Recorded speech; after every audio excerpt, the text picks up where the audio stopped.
Remember, if you're called to ask a question, to announce your name and your news outlet. Thank you.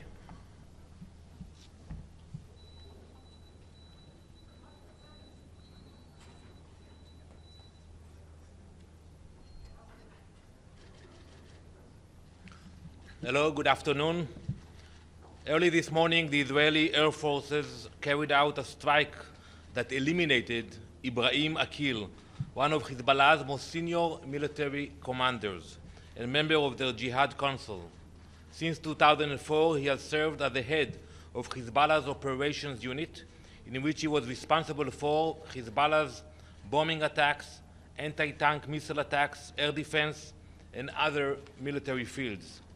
Akil was one of the most wanted men on the planet, with a $7 million reward on his head for the 1983 bombing of the US Embassy in Beirut and other terror attacks. He was responsible for the murder of hundreds of Americans, and Israel served him the justice he so richly deserved. On October 8th, while Israeli civilians were still being slaughtered in the south by Hamas, Hezbollah unleashed hundreds of rockets at our civilians in the north. Since that day, Hezbollah has launched over 8,000 rockets at our civilians. They have forced over 60,000 people to flee their homes, becoming refugees in their own country. You can look at this image, which shows Hezbollah's Radwan force scouting our communities. I refer you to Resolution 1701, that they should not be next to our border. And look, you can see the Radwan actually on the fence with Israel, planning a similar attack like we had coming from Gaza on October 7th. Their sole purpose is to carry out a similar attack against Israeli civilians in the north. If Hezbollah is not pushed back from our border to north of the Litani River through diplomatic efforts, Israel will be left with no choice but to use any means within our rights to defend our citizens and enable the evacuees of the north to return to their homes. Thank you. Ambassador, it's Pamela Falk from U.S. News and World Report. Do you see any possibilities during UNGA for backroom, back-channel talks or any kind of talks on Lebanon, and what's next in Lebanon? Thank you. Well, I hope so. Today, the Minister of Foreign Affairs from Lebanon will join us in the Security Council, and I hope you will speak about Hezbollah. And I call the parties to act now before it's too late, because we don't want to see escalation in the region. We have no intention to enter a war with Hezbollah and Lebanon, but we cannot continue the way it is. So I will call them to be involved and try to find a diplomatic solution that will bring us to a situation where we enforce Resolution 1701. Ambassador, this is Shu with China Central Television. There are a lot of speculations on, the communication device explosions. Can you confirm whether Israel is behind this or not? So we are not commenting on the specific attacks you mentioned, but I can tell you that we will do everything we can to target those terrorists, to minimize casualties to civilians, but we prefer the diplomatic way. Is there any update on the possible meeting between Mr. Antonio Guterres and Prime Minister Netanyahu? So, because of the situation, we don't know what will be the schedule of the Prime Minister. He will not arrive on Tuesday like he's scheduled. It's postponed now, and we will follow what's happening in Israel. We will know when he's coming and if he's coming. Ambassador Stefano Vaccara, New York Ital Press. There is something that you expect that UNIFIL do that didn't do yet. I mean, what is your opinion about how the UN mission did so far in this crisis? So we think UNIFIL should do more. They will not fight Hezbollah. Let's be realistic about it. But we expect them to report the violations of Resolution 1701, especially when they can see Hezbollah terrorists next to UNIFIL bases. And I have shown the Security Council previously that Hezbollah is putting the rocket launchers next to UNIFIL bases. So we expect UNIFIL, if they cannot push them, at least report what they are seeing. Ambassador, yes, in Al-Qahira News, Israel always talk about the civilians and how they protect themselves. And we restrict all the civilians around the world. But what about the 1,000 Israel killed every day? Now over 40,000 or even more, and everywhere now in Gaza, in Rafah, and nowadays in Lebanon. We are a peaceful nation. We didn't start this war. It was forced upon us. I think the blame is on the shoulder of Hamas. They are the one who actually attacked Israel. They are the one who are keeping, as we speak, 101 hostages, including babies and women, so they can end this war. They can release the hostages, and we can have a ceasefire. So I think the blame is not on us. We regret the loss of life of any civilian. But when you fight a terrorist organization who is hiding behind civilians, it is a problem. Mr. Ambassador, I don't have a question. I have to say, my name is Samar Nader from Lebanon. Congratulations for today for killing Israel, and congratulations for killing 5 kids added to the 10,000 kids of Gaza. Thank you. I would send you a message to the people of Lebanon. The people of Lebanon should speak up today against Hezbollah, because Hezbollah is hijacking the people of Lebanon, dragging them into escalation. And I think, even though it's hard for you maybe to say it here, what you really think about Hezbollah. I know it's hard for many Lebanese, but I call them to speak up and try to do whatever they can to avoid the escalation. Please. Ambassador, Jessica from France report. If we had a situation where personal communications devices were booby-trapped in Israel and civilians were killed due to that, would you classify that as a war crime? Well, when you look at the intention of whom we target, you realize that we target terrorists, period. And when you target terrorists, according to international law, you can target terrorists, even if they are hiding behind civilians. We do whatever we can to minimize casualties, and we use, without referring to what you said, we do use sophisticated weapons in order to target the terrorists and not the civilians around them. One more question, please. Maria Mamadi with the Iran International News Channel. The Iranian ambassador to the Islamic Republic of Iran, Amir Saeed Iravani, said that they would follow up on the attack on the ambassador in Lebanon and also asked the Security Council and the Secretary General to take action against attacks that embarrass Israel. What's your reaction to this statement from the representative of Islam? Well, I'm looking forward to hear him speaking at the council within an hour or so, and I would be very happy to hear him saying what I'm saying now, that we want to prevent escalation in Lebanon. I don't think the Iranians really care about what's happening in Lebanon. I think they are using the Lebanese people. They are using Lebanon as a launching pad against Israel, and I think the Lebanese people should stand up against that. Thank you very much.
Wrong way. It's not going.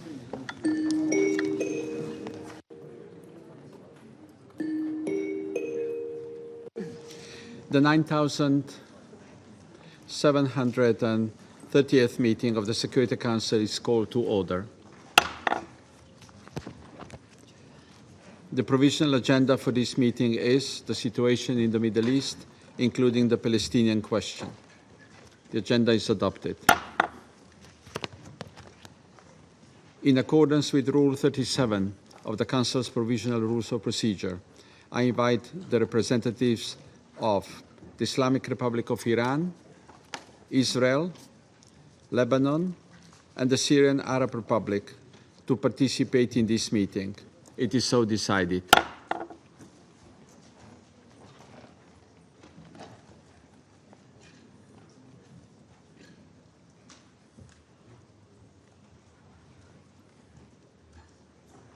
On behalf of the Council, I welcome His Excellency, Mr. Abdallah Bouhabib, Minister of Foreign Affairs and Immigrants of Lebanon.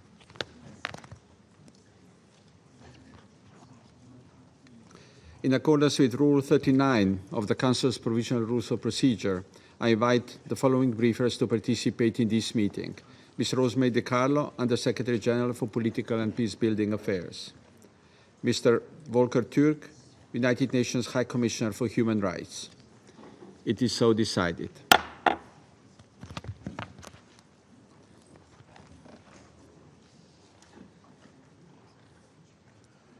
The Security Council will now begin its consideration of item 2 of the agenda. I now give the floor to Ms. Rosemary DiCarlo. Mr. President, thank you for the opportunity to brief the Council on the situation in Lebanon and the region, including the most recent alarming developments. For nearly a year, Hezbollah and other non-state armed groups in Lebanon and the Israel Defense Forces have exchanged fire across the blue line on an almost daily basis. These exchanges have been in repeated breach of the cessation of hostilities and in violation of Resolution 1701. Strikes and exchanges of fire have expanded in scope and intensity, and in some cases reached much deeper into Lebanese and Israeli territory. Over 100,000 people have been displaced from southern Lebanon. At least 60,000 have been displaced from northern Israel. The exchanges of fire have caused numerous casualties, including among civilians, and significant damage to homes, civilian infrastructure, and agricultural land on both sides of the blue line. The risk of further expansion of this cycle of violence is extremely serious and poses a grave threat to the stability of Lebanon, Israel, and the whole region. Mr. President, on the afternoon of 17 September, many communication devices, or pagers, primarily used by members of Hezbollah, exploded simultaneously across Lebanon. Similar explosions were also reported in Syria. The following day, a second wave of explosions, smaller in scale but more lethal, was reported throughout the same areas of Lebanon. This time, the devices involved were two-way handheld radios reportedly used by Hezbollah. Devices exploded in homes, cars, supermarkets, and streets. Lebanon's Ministry of Public Health stated that 37 people were killed, including 2 children, and more than 3,400 people were injured in the successive explosions. Medical professionals and hospitals are working around the clock to help the wounded. Lebanese society, old and young, have been in profound shock and panic. The Lebanese government has strongly denounced the attack, which it attributed to Israel. Caretaker Prime Minister Mikati said, and I quote, "It represented a serious violation of Lebanese sovereignty and a crime," end quote. In a speech on 19 September, Hezbollah Secretary General Hassan Nasrallah said in response to the attacks that Israel exceeded all limits, laws, and red lines, and he vowed, and I quote, "to exact a heavy price and a fair punishment," end quote. He reiterated that the Lebanon front would only stop once the aggression on Gaza ended. In a letter to the President of the Security Council on 18 September, the Islamic Republic of Iran blamed Israel for the explosions. Noting that its ambassador to Lebanon was among those wounded, Iran stated that it, and I quote again, reserves its right under international law to take required measures deemed necessary to respond to such a heinous crime and violation, end quote. To date, the government of Israel has made no official comment on these developments.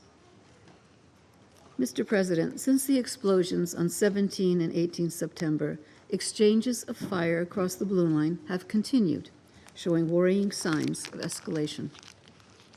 The exchanges include some of the heaviest bombardment of southern Lebanon since 8 October 2023.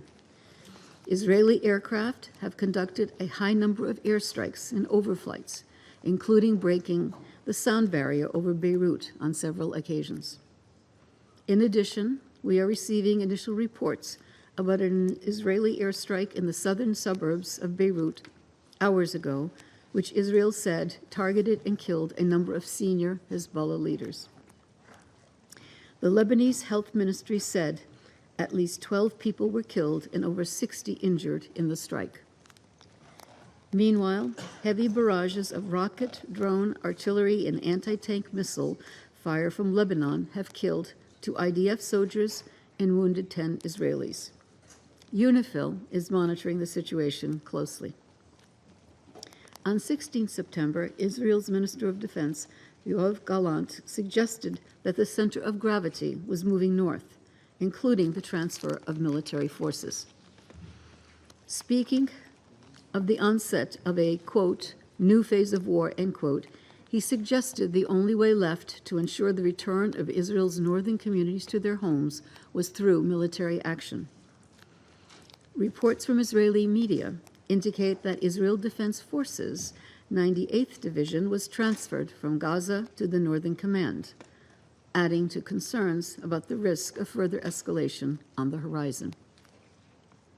From Lebanon, UN Special Coordinator Hennes Plechard has been in constant contact with all concerned actors, including caretaker Prime Minister Mikati, Foreign Minister Mr. Bouhabib, Speaker of Parliament Nabi Berri, and their offices and other authorities. In her meetings, she has continued to push for a diplomatic solution and warned against further escalation. She continues to underscore that military advances would not restore stability or enable displaced civilians on both sides of the Blue Line to return home safely. She will travel to Israel early next week for consultations with relevant counterparts. Mr. President, in the current fragile regional context, the devastating war in Gaza continues. Nearly a year after the horrific atrocities committed by Hamas on 7 October, Israeli military operations, including bombardment from the air and land, and armed exchanges with Hamas and other militants, continue across the Strip. The number of fatalities tragically keeps increasing. More than 41,000 Palestinians have been killed, according to the Gaza Ministry of Health, many of them children. At the same time, the indiscriminate launching of rockets by Hamas and other armed groups toward population centers in Israel also continues. I once again echo the words of the Secretary General. We need an immediate ceasefire, the immediate and unconditional release of all remaining hostages, and a massive scale-up of humanitarian aid to Gaza. The risk to security and stability, not only in Lebanon, but also in the region, could not be clearer or graver. The Secretary General has already expressed his deep alarm over these events. I echo his sentiments and strongly urge all actors to exercise maximum restraint to avert any further escalation. They must abide by their obligations under international law concerning the protection of civilians. I also strongly urge member states with influence over the parties to leverage it now. As we approach a full year of near-daily exchanges of fire across the blue line and bloodshed in Gaza, too many lives have been lost, too many people have been displaced, and too many livelihoods have been destroyed. But if things continue as they are, we risk seeing a conflagration that could dwarf even the devastation and suffering witnessed so far. It's not too late to avoid such folly. There is still room for diplomacy, which must be used without delay. The Secretary General continues to urgently call on the parties to recommit to the full implementation of Security Council Resolution 1701 and immediately return to a cessation of hostilities. Thank you, Mr. President. I thank Ms. DiCarlo for her briefing. I now give the floor to Mr. Volker Türk. Thank you, Mr. President, Excellencies.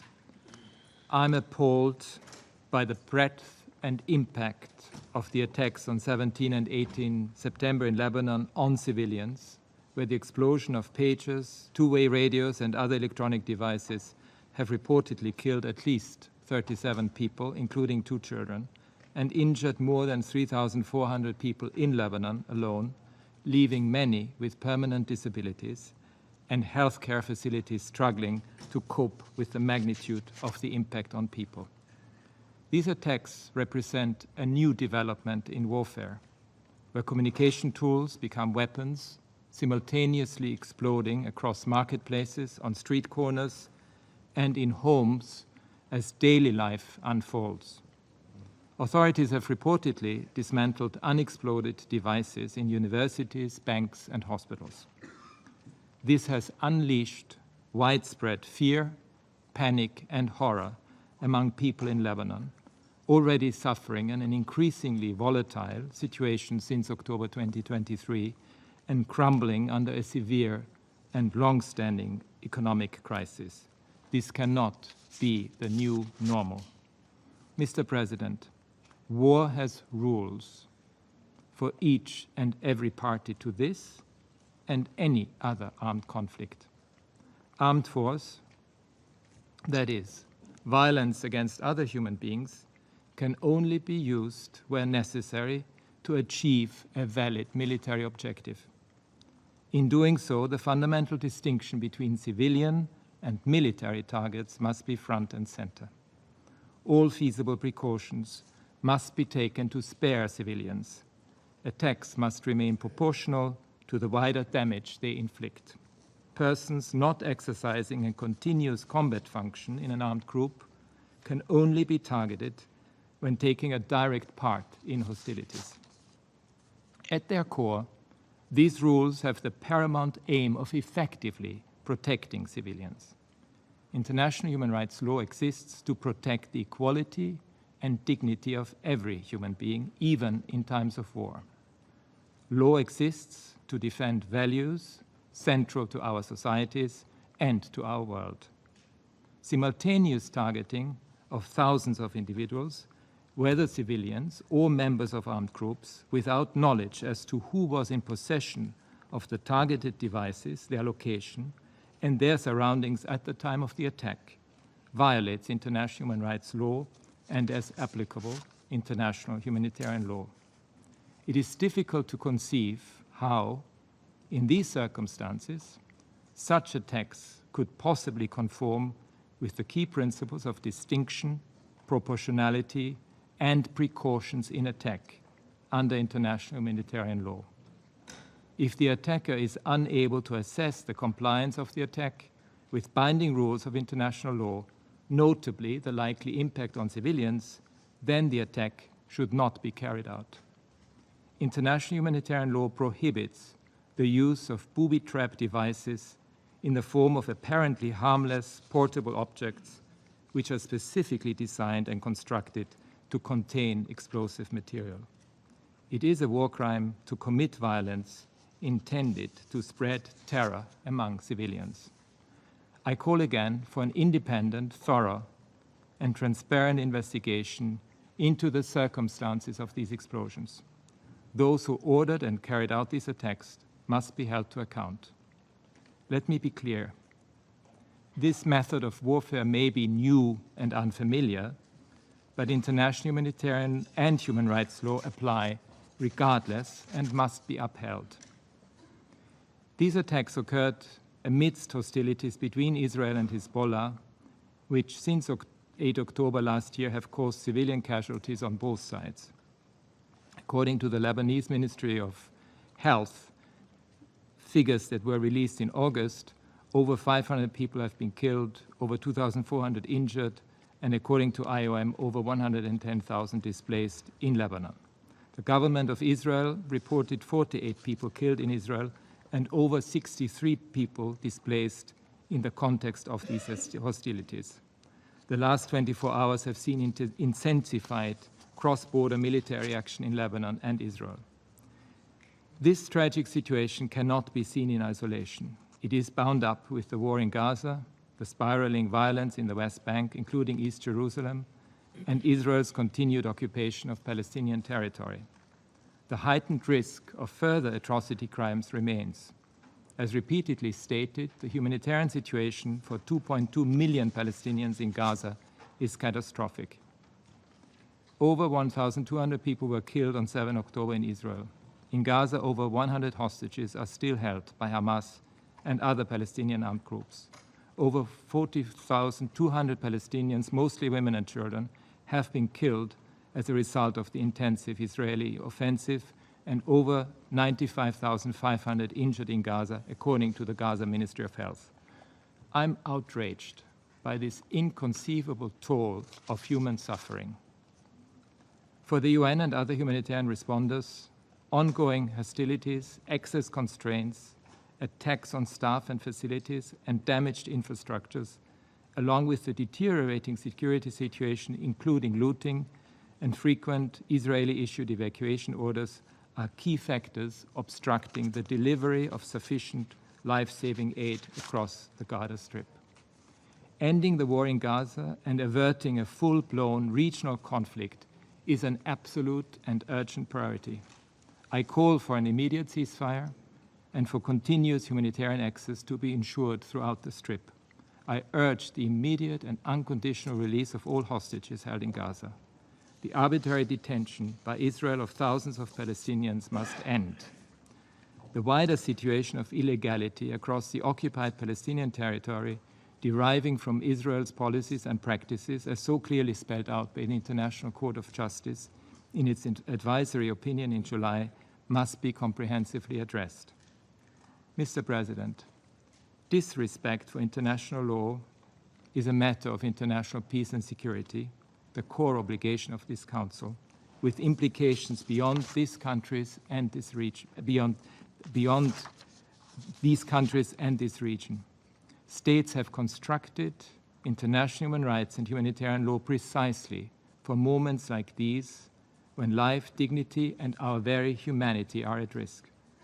As such, states must not, cannot accept blatant disregard for international law, including binding decisions of the Security Council and orders of the International Court of Justice. They must not, cannot allow the hollowing out of international law and its protective core, neither in this nor in any other situation around the world. All states, particularly those with influence, must do everything they can to ensure full respect for international law. Just over 10 days ago, in my address to the Human Rights Council in Geneva, I urged the rejection of a new normal of endless, vicious military escalation and increasingly alarming, technologically advanced methods of warfare. The warnings from multiple actors against an all-out war in the region have been clear and consistent. It would benefit no one. Continuing on this path of inflamed war rhetoric on all sides and reckless military escalation only leads to further devastation. I urge Israel and Hezbollah to cease hostilities immediately. The specter of this region's past, the unending cycles of conflict, the human rights grievances and causes of which have been ignored and trampled on, is palpable and omnipresent. The complexity of this moment and the stakes for people everywhere demand much more from the international community to achieve an enduring peace.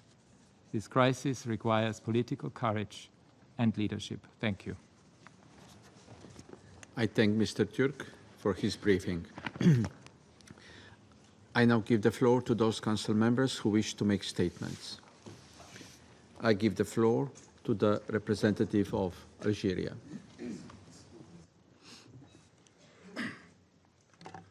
Mr. President,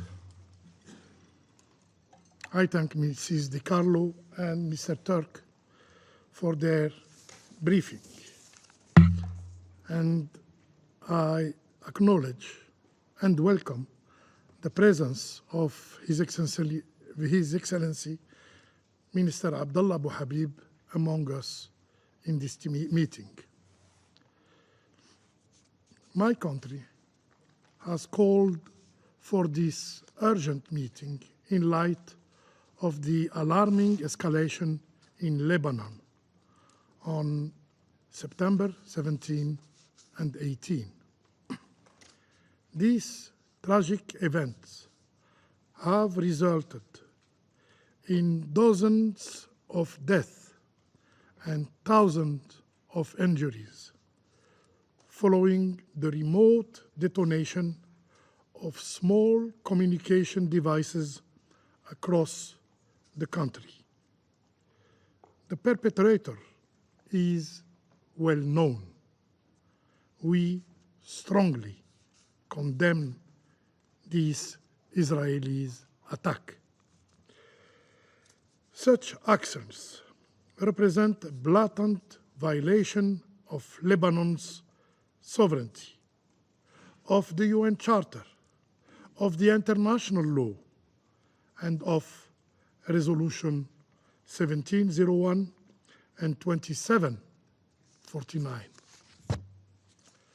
Algeria stands in full solidarity with Lebanon during these difficult times, and we extend our deepest condolences to the government and to the resilient people of Lebanon.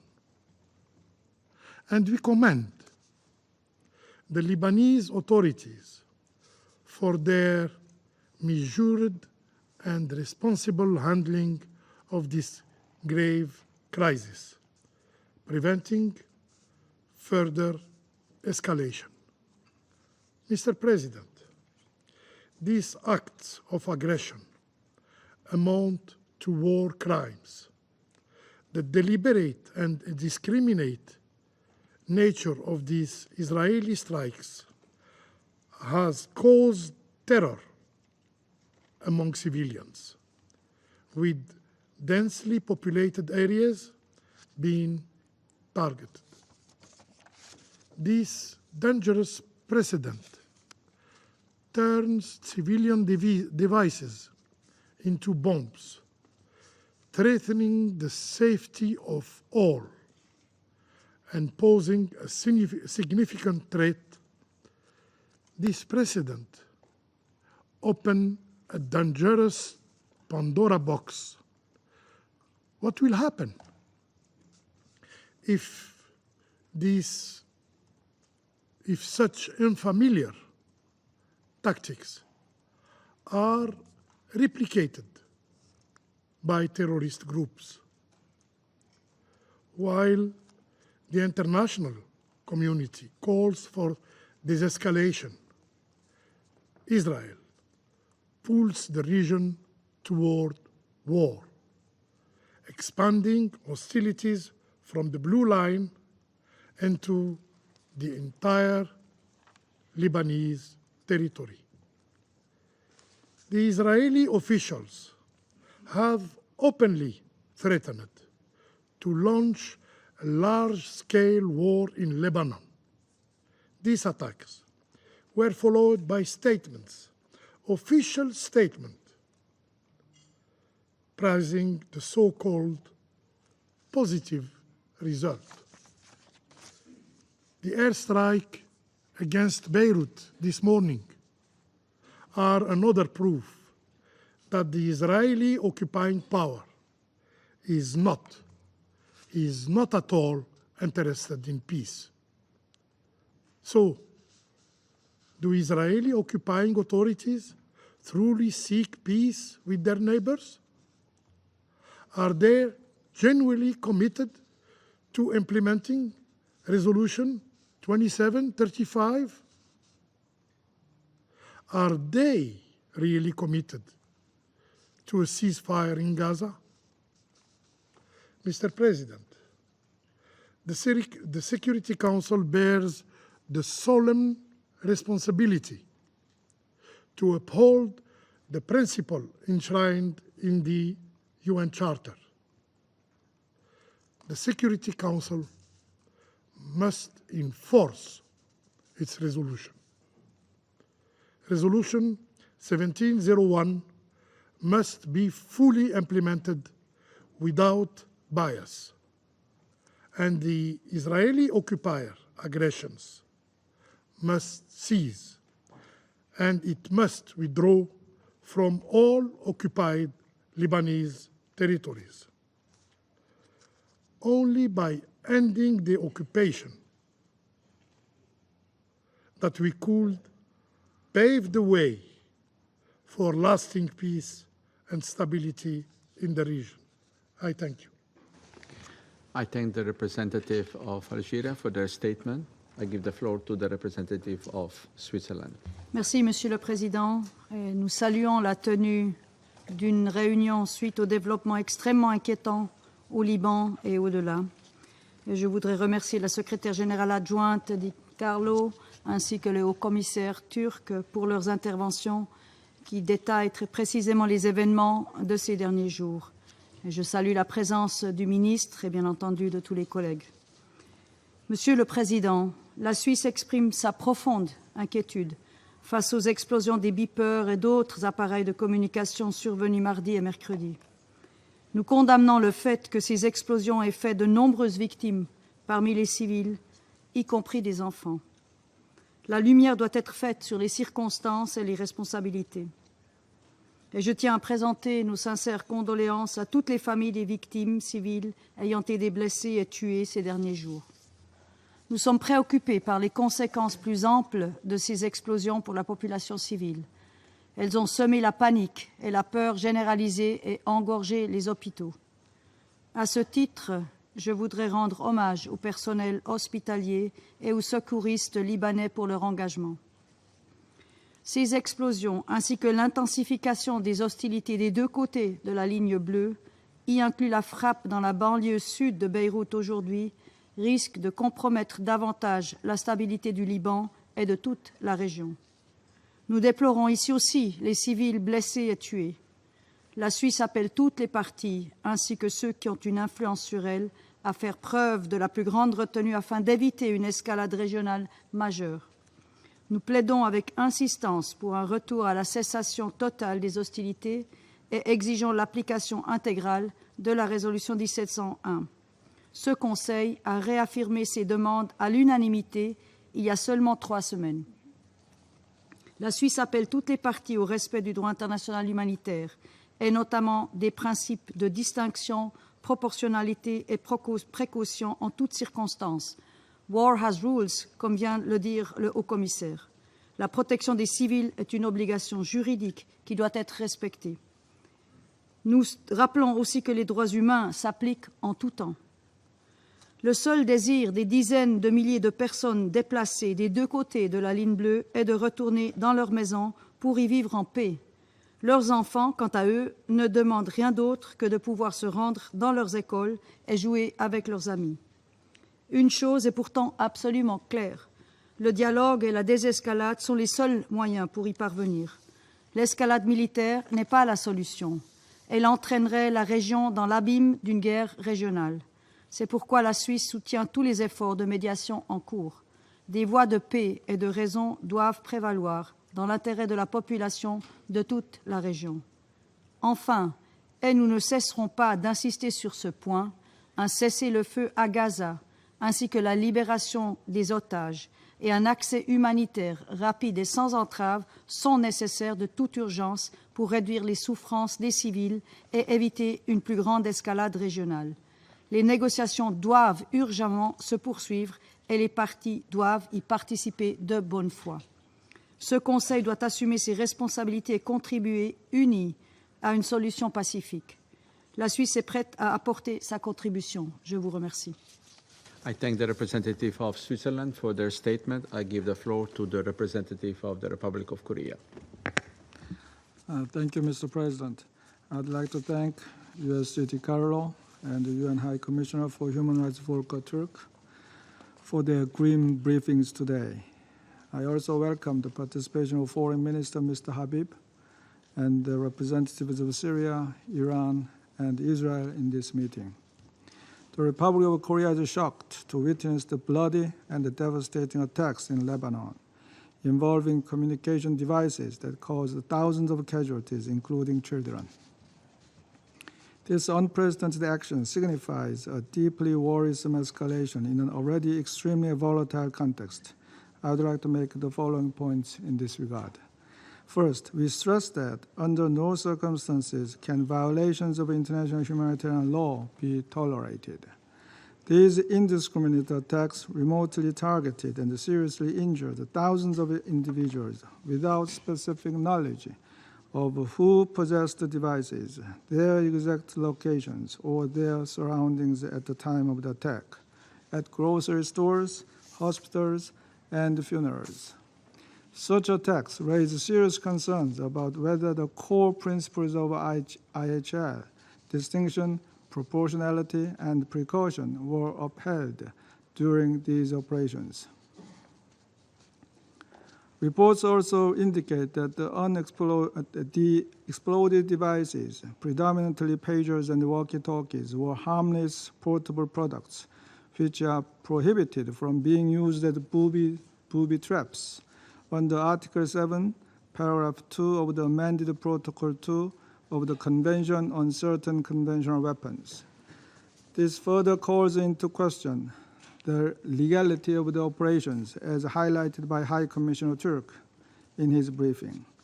We call on all stakeholders to immediately cease all violations of international humanitarian law. Second, the international community must come together in urgent and serious discussions to address the emerging risks posed by the unprecedented form of warfare witnessed this week.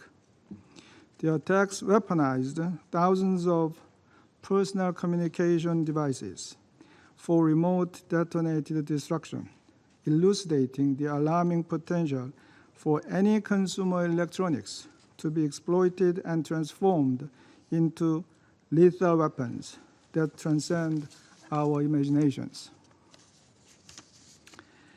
These incidents underscore the urgent need to review whether existing international frameworks are adequately equipped to prevent such abuses. Third, we call on all parties to respect the territorial integrity and the sovereignty of Lebanon and accelerate diplomatic efforts to fully implement Resolution 1701 and pursue a long-term solution for durable peace. While the situation is undoubtedly hazardous, this resolution remains a cornerstone of regional stability and is essential for preventing further deterioration.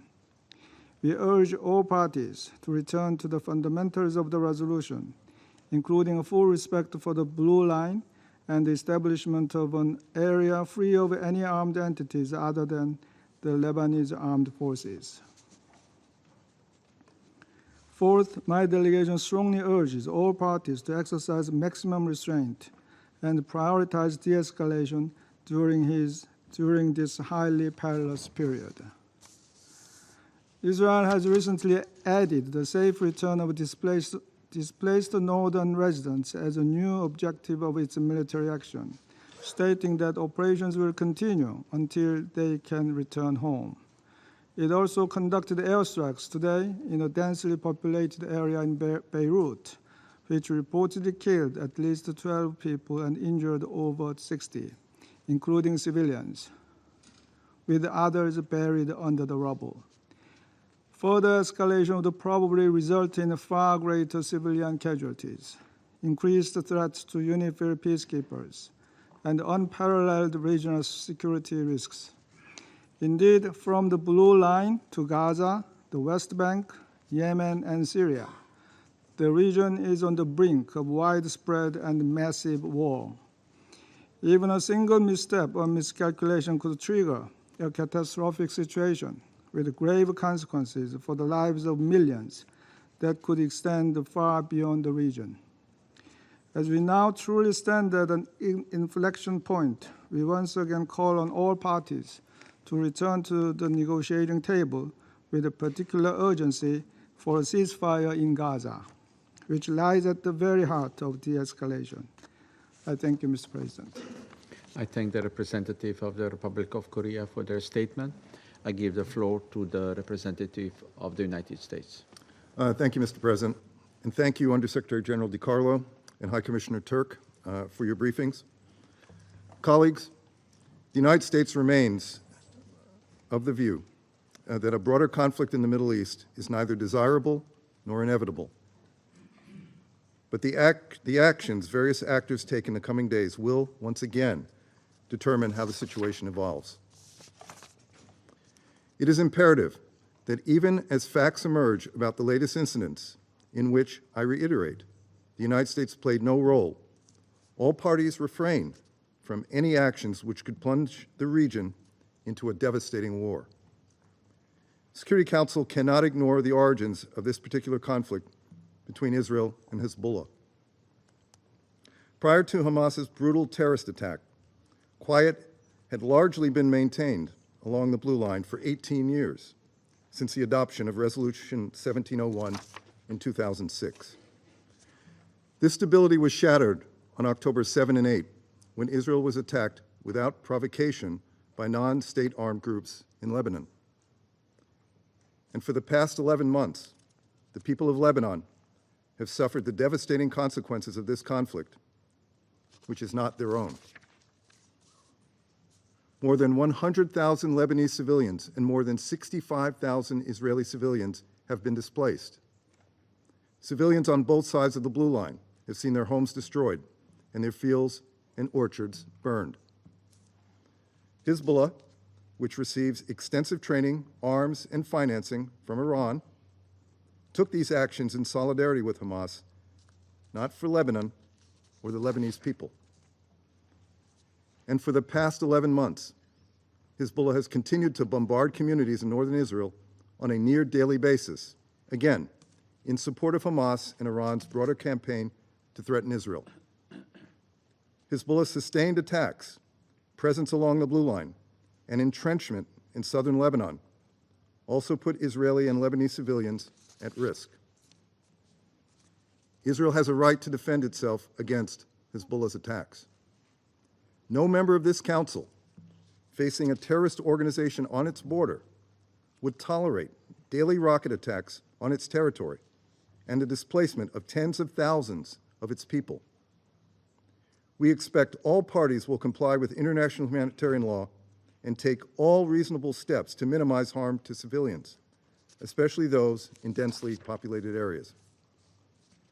Continued escalation of the violence across the Blue Line will not create the conditions for displaced Israeli and Lebanese civilians to return to their homes in northern Israel and southern Lebanon. Rather, the United States continues to believe a diplomatic resolution is the only way to create the conditions for displaced Lebanese and Israeli civilians to return to their homes with safety and security. And we will continue to pursue this goal.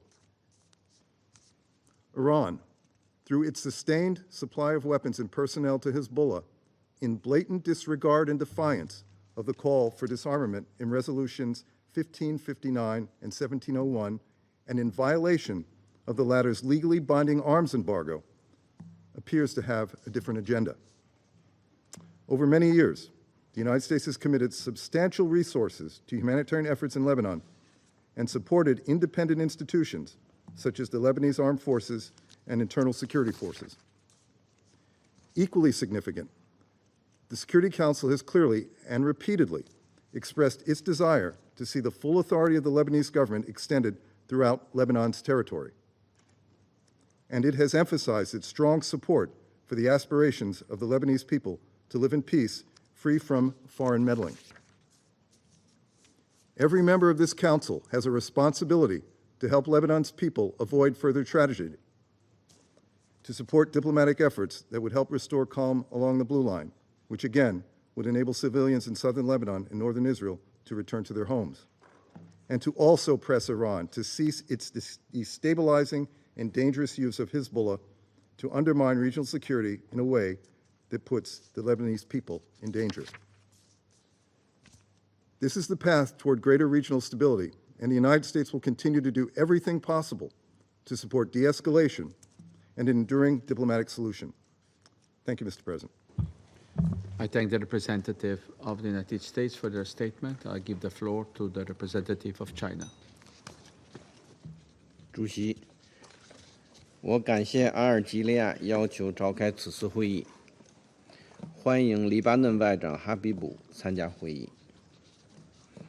我认真听取了迪卡洛副秘书长和图尔克人权高专的通报。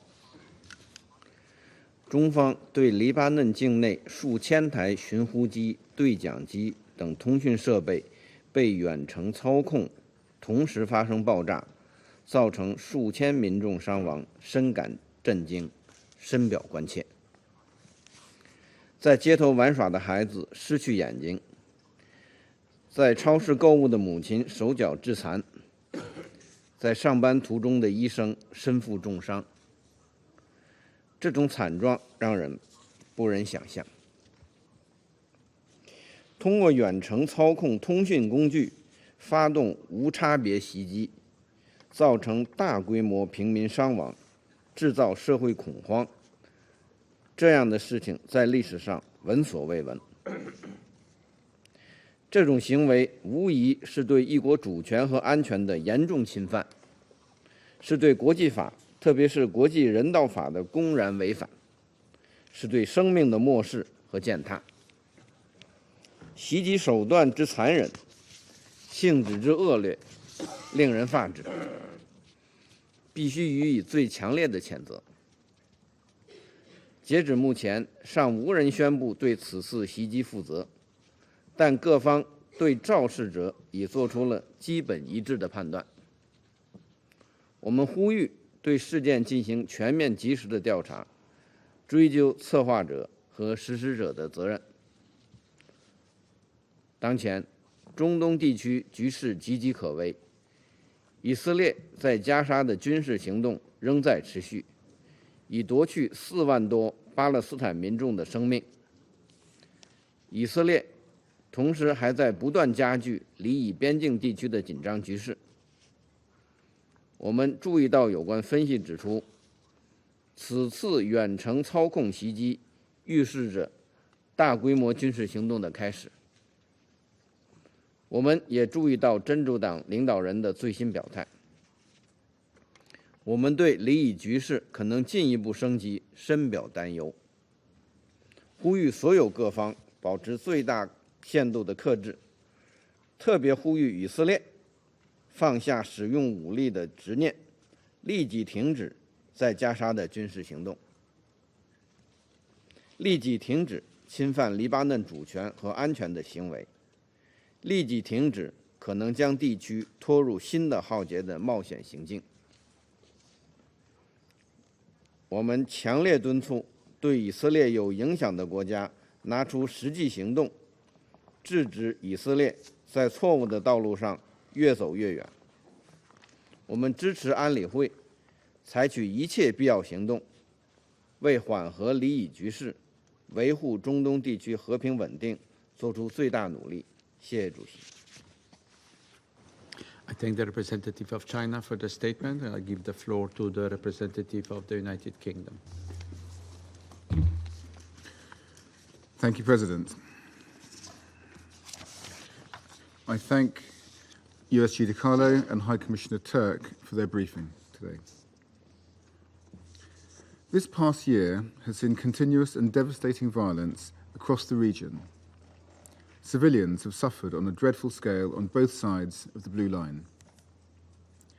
The explosions in Lebanon this week and Israel's strike in southern Beirut today are the latest in a deadly cycle of violence, and we are deeply concerned by civilian casualties resulting from those incidents. That children were among them is particularly distressing. Our condolences go to the families of the civilians killed. My Foreign Secretary made our view clear last night. We need an immediate ceasefire on both sides. We are working in lockstep with our allies to de-escalate tensions and end this destructive cycle. We want to see the implementation of a political plan based on UN Security Council Resolution 1701, which allows both Israeli and Lebanese civilians to return to their homes and live in peace and security.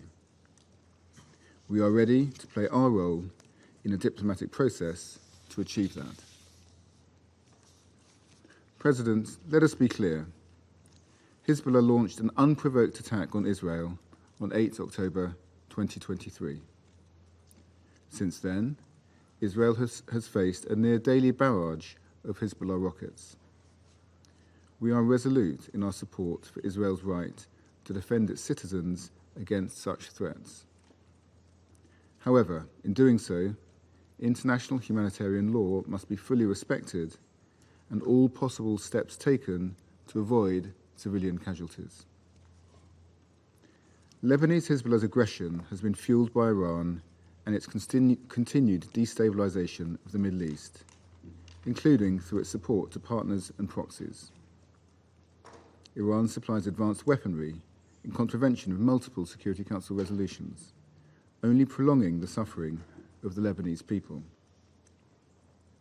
While Hezbollah and Iran continue to undermine Lebanon's future, the UK is providing practical support to bolster its stability and security.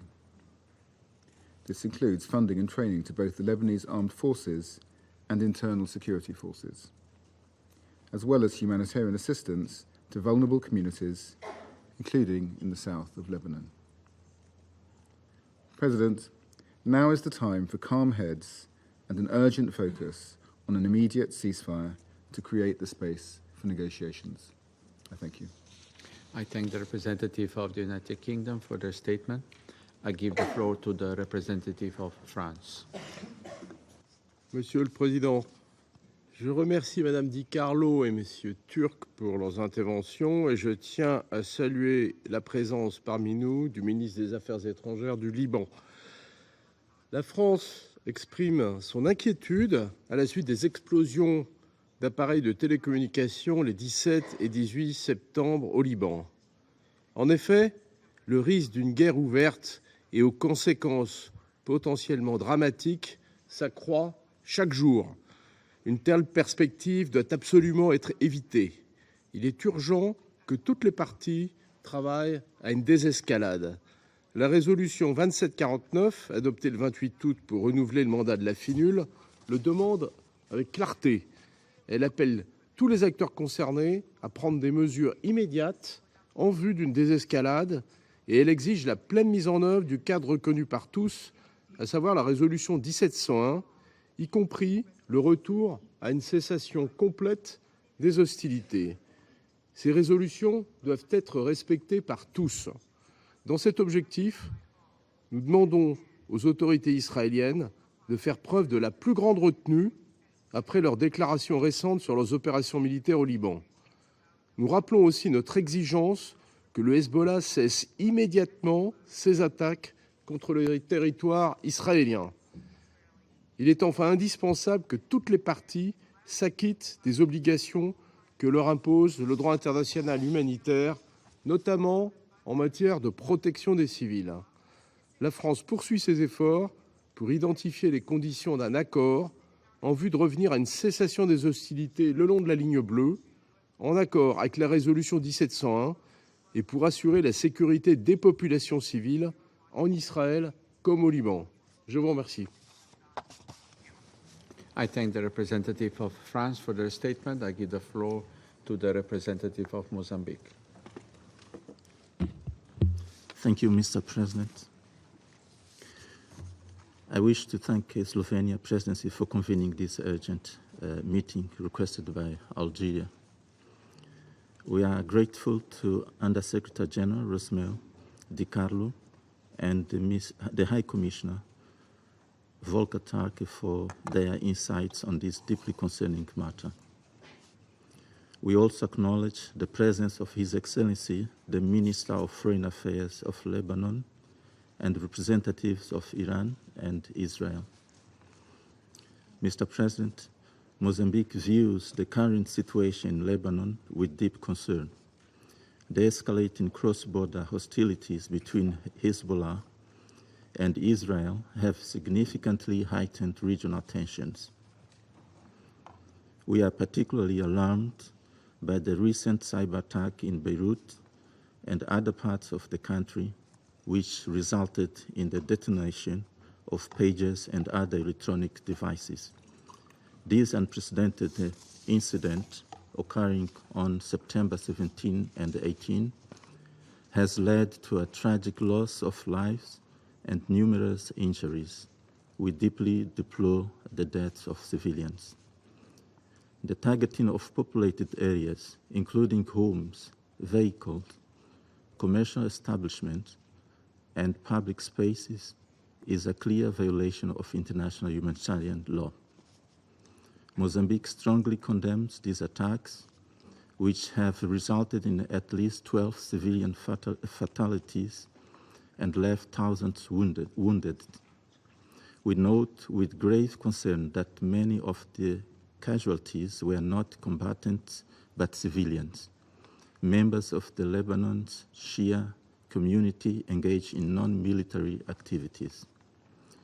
The weaponization of civilian subjects is strictly prohibited under international law.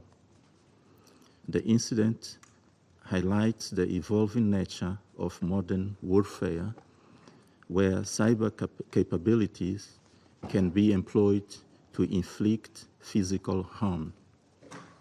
The sophistication and audacity of this operation mark a dangerous escalation in the ongoing conflict between Israel and Hezbollah.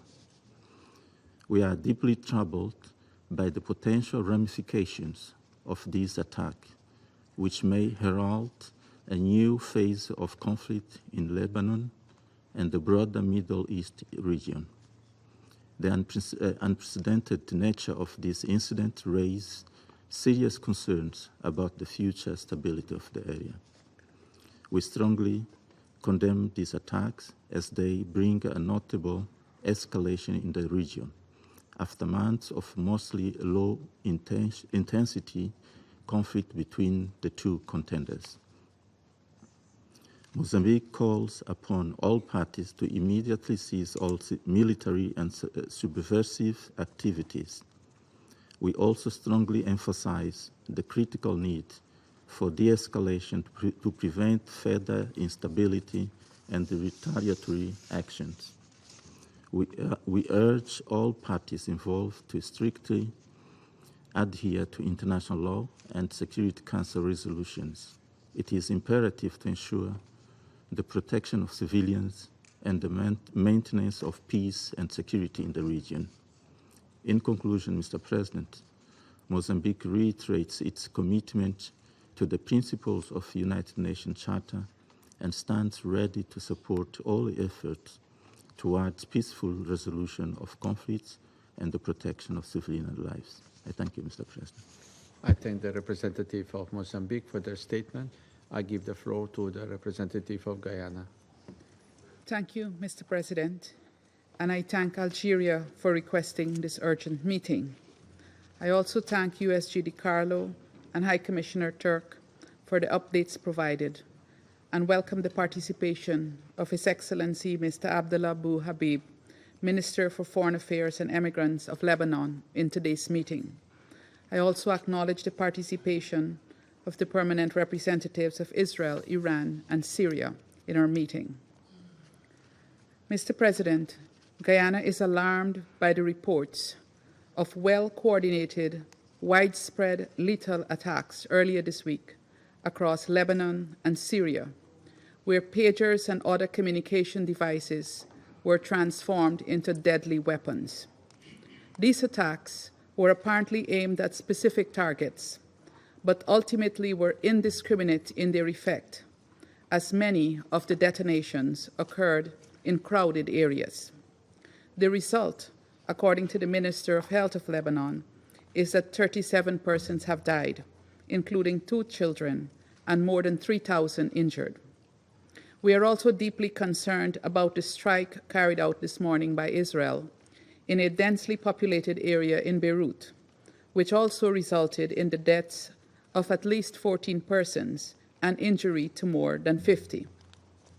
Any attack causing harm to civilians must be thoroughly investigated to establish the circumstances, attribute responsibility for the harm caused, and hold to account the perpetrators. The ongoing and intensifying attacks on Lebanon's sovereignty and territorial integrity will only serve to escalate the already tense situation in Lebanon and further heighten the risk of widening the violence in the Middle East region. Mr. President, the situation in the Middle East has become untenable. Too many parties are poised for war. We have heard on many occasions of the diplomatic efforts underway and the need for the Council to support these efforts. We commend those efforts and believe they are operating in good faith. However, given the time that has elapsed since Resolution 2735, without a deal for a ceasefire in Gaza, and the increasing horrific events that continue to occur, we do not believe that all parties in this conflict are operating in good faith. The plain and simple truth is that there is a common thread running across the region in the chaos and destruction that has upended the lives of civilians. There is one party that has chosen over and over again to take escalatory action at every opportunity, to abandon diplomatic negotiations while breaching the rule of international law and humanitarian law. Mr. President, Guyana again calls on countries of the region to fully comply with their international obligations and to uphold the principle of respect for sovereignty and territorial integrity. We demand that all parties adhere to international law, including international humanitarian law and the United Nations Charter. It is imperative that there be a return to maximum restraint and an abandonment of rhetoric that only serves to inflame. We call on those with considerable influence to do more. They can and must exert maximum pressure to direct us away from this path that can lead to unimaginable agony in Lebanon and the wider region. A ceasefire in Gaza to end the immense suffering in the Strip is at the heart of de-escalating the increasing tensions in the region. Mr. President, the reality that we must confront is that lasting peace will not come through war. Violence will only doom us all to a cycle of escalating attacks, death, and destruction. The people of the Middle East are no less deserving of stability and security. Leaders of the region must recommit to dialogue and to a peaceful resolution to this conflict. I thank you. I thank the representative of Guyana for their statement. I give the floor to the representative of Japan. Thank you, Mr. President. I thank USG DiCarlo and High Commissioner for Human Rights, Mr. Volker Turk, for their briefings. Japan is extremely concerned with the situation in the Middle East and is monitoring the escalation of tensions with grave concern, especially the incidents this week where a large number of communication devices exploded across Lebanon and Syria, reportedly killing dozens of people and injuring thousands. We are concerned that children were among the victims, including those reportedly killed. Mr. President, Japan urges all concerned actors to refrain from any further action or retaliation to avoid a further catastrophe in the region. The ongoing Gaza conflict has already inflamed regional tensions. No one desires another full-scale conflict between Israel and Hezbollah, and civilians always pay the highest price if such a situation arises. All parties must once again recall their commitment to the full implementation of Security Council Resolution 1701 and return to a cessation of hostilities. The fact that these incidents happened in multiple places including densely populated areas, and caused civilian casualties is appalling. Civilians must be protected at all times in accordance with international law. We call for an urgent, thorough, and transparent investigations into the blasts. The exchange of fire across the Blue Line has expanded dramatically since October last year. In relation to this, Japan reiterates its strong support for an immediate ceasefire in Gaza and the release of the hostages based on the outlines of Security Council Resolution 2735. We stress the need for a comprehensive, just and lasting peace in the Middle East. We remain committed to making every diplomatic effort to end the violence and restore stability in the region. I thank you, Mr. President. I thank the representative of Japan for their statement. I give the floor to the representative of Malta. Thank you, President. And I thank Mr. Carlo and Mr. Tok for their briefings and welcome the presence of His Excellency the Foreign Minister of Lebanon and acknowledge the participation of the permanent representatives of Syria, Iran and Israel. The Council meets today against the backdrop of what it has warned about for months, the growing prospect of regional escalation. Earlier this week, widespread simultaneous explosions across Lebanon killed at least 40 people and injured thousands of others, including children. The images we have witnessed are distressing. We echo the sentiments outlined by UN High Commissioner for Human Rights Volker Turk. The simultaneous targeting of thousands of individuals, whether civilians or members of armed groups, without knowledge as to who was in possession of the targeted devices, their location and their surroundings, violates international human rights law and, to the extent applicable, international humanitarian law. The large-scale consequences of such a widespread attack, including the large number of civilian casualties, were foreseeable. Such action also reflects a worrying disregard for established norms and IHL. Now, there must be an independent and transparent investigation as to how these consumer electronic devices were turned into bombs which were detonated in populated areas, impacting civilians and overwhelming Lebanon's health services. President, recent Israeli airstrikes in Lebanon serve as another escalation that exacerbates tensions, which we denounce. This takes place whilst the military wing of Hezbollah persists with its indiscriminate firing of rockets into Israel. We also continue to condemn these actions. The lasting psychological impact of this violence on the local population on both sides of the Blue Line must not be underestimated. The people of the region cannot afford another war. We must do everything in our power to prevent further conflict. The protection of civilians is paramount. The devastating impact of the war in Gaza on the situation across the Blue Line and the risk of it spiraling into a wider conflict is greater than ever before. What should come next is clear. This Council must focus on prioritizing de-escalation and restraint across the region. This behavior must also be implemented by the relevant actors whose aggressive rhetoric and apparent inclination to further escalation only begets further hostilities. This Council must act in a decisive manner to ensure the full implementation of Security Council Resolutions 2712, 2720 and 2735. A ceasefire agreement must be reached without further delay.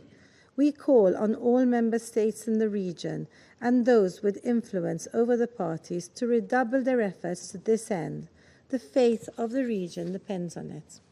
For Lebanon, a political and diplomatic solution remains essential to de-escalate the situation and ensure long-term stability. The parties must immediately return to a cessation of hostilities and to recommit to the full implementation of Resolution 1701. A dramatic escalation in Lebanon only moves us further from this goal. In conclusion, President, the region is on the precipice of an all-out war. Cool heads must prevail. Peace must prevail. The only way this can be achieved is for all parties to exercise restraint, to de-escalate, and pursue peaceful solutions to all disputes. Thank you. I thank the representative of Malta for their statement. I give the floor to the representative of Ecuador. Gracias. Señor presidente, quiero empezar por agradecer a Algeria por convocar esta reunión, reconocer la presencia del canciller de Líbano y también de las delegaciones de Israel, Siria e Irán en esta sala. Los hechos de extrema violencia suscitados en el Líbano en los últimos días son causa de alarma y de preocupación.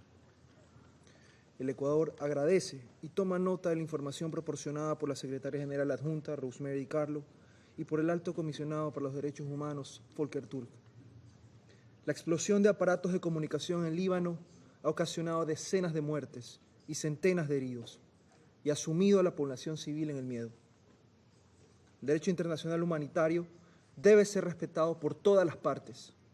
La protección de los civiles es una responsabilidad inexorable de la comunidad internacional. En esta línea, son condenables los bombardeos y el lanzamiento de misiles y drones armados, así como el uso indiscriminado de explosivos plantados en aparatos de comunicación en áreas pobladas. Estos actos son una violación flagrante del derecho internacional humanitario y del derecho internacional de los derechos humanos, que debe ser objeto de una investigación independiente para determinar las responsabilidades. Es pertinente la mención a la resolución 1701, examinada en otro ítem de agenda, pues combina el cese definitivo de hostilidades en el sector de la línea azul. Ecuador hace eco del llamado al secretario general para que las partes observen máxima contención para evitar una escalada de las tensiones en la región. La espiral de violencia desencadenada podría tener consecuencias impredecibles, cuya afectación recaerá, como siempre, principalmente en la población civil. Muchas gracias. I thank the representative of Ecuador for their statement. I give the floor to the representative of Russian Federation. Господин председатель,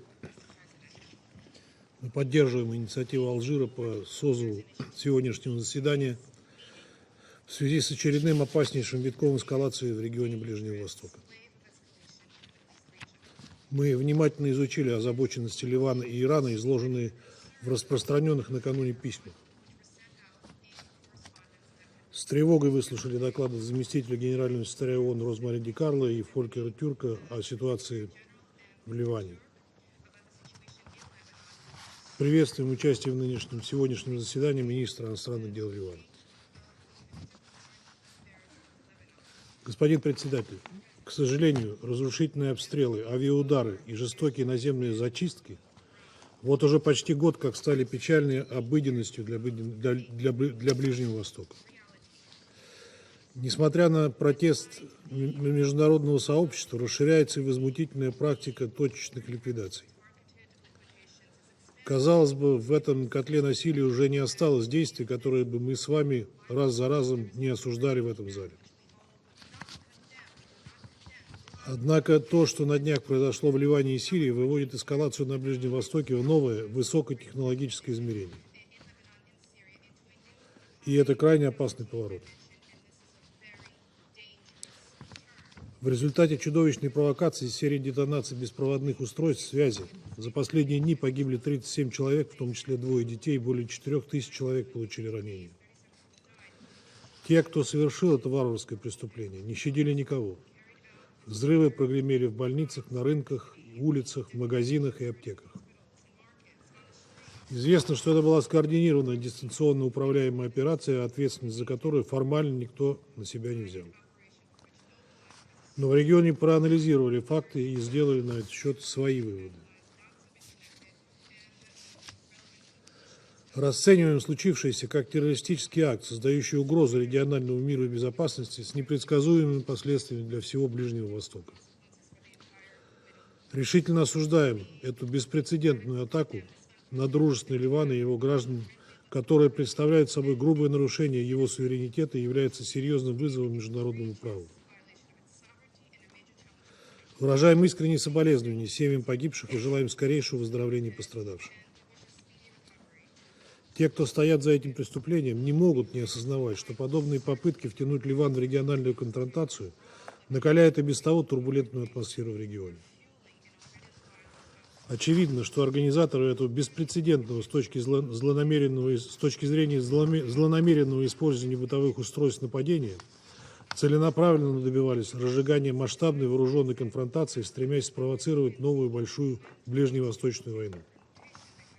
Это уже не первая такая попытка.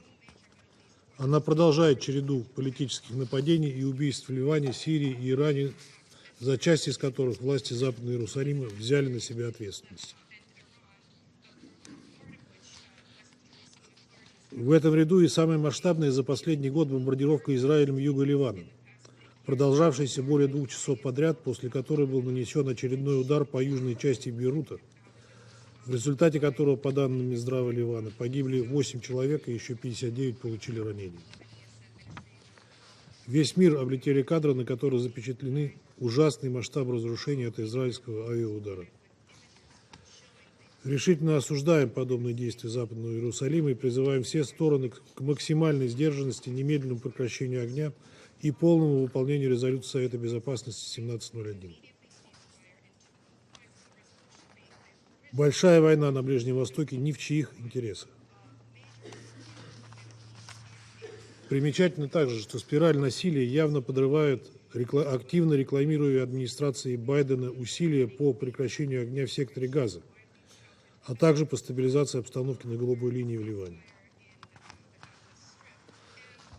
Результаты такой псевдодипломатии как минимум весьма сомнительны. Вместо мира продолжающееся кровопролитие на оккупированной палестинской территории, убийство главы политбюро Хамас Хании, являвшегося главным переговорщиком по сделке с Израилем, и теперь первая в истории масштабная террористическая атака с применением информационно-телекоммуникационных технологий, повлекшая гибель людей. С учетом декларируемого Вашингтоном и его союзниками курса на использование ИКТ в наступательных военно-политических целях против других государств, очевидно, что именно их действия подвели нас к этапу, когда мы можем столкнуться с террористической угрозой, для которой задействуются бытовые приборы.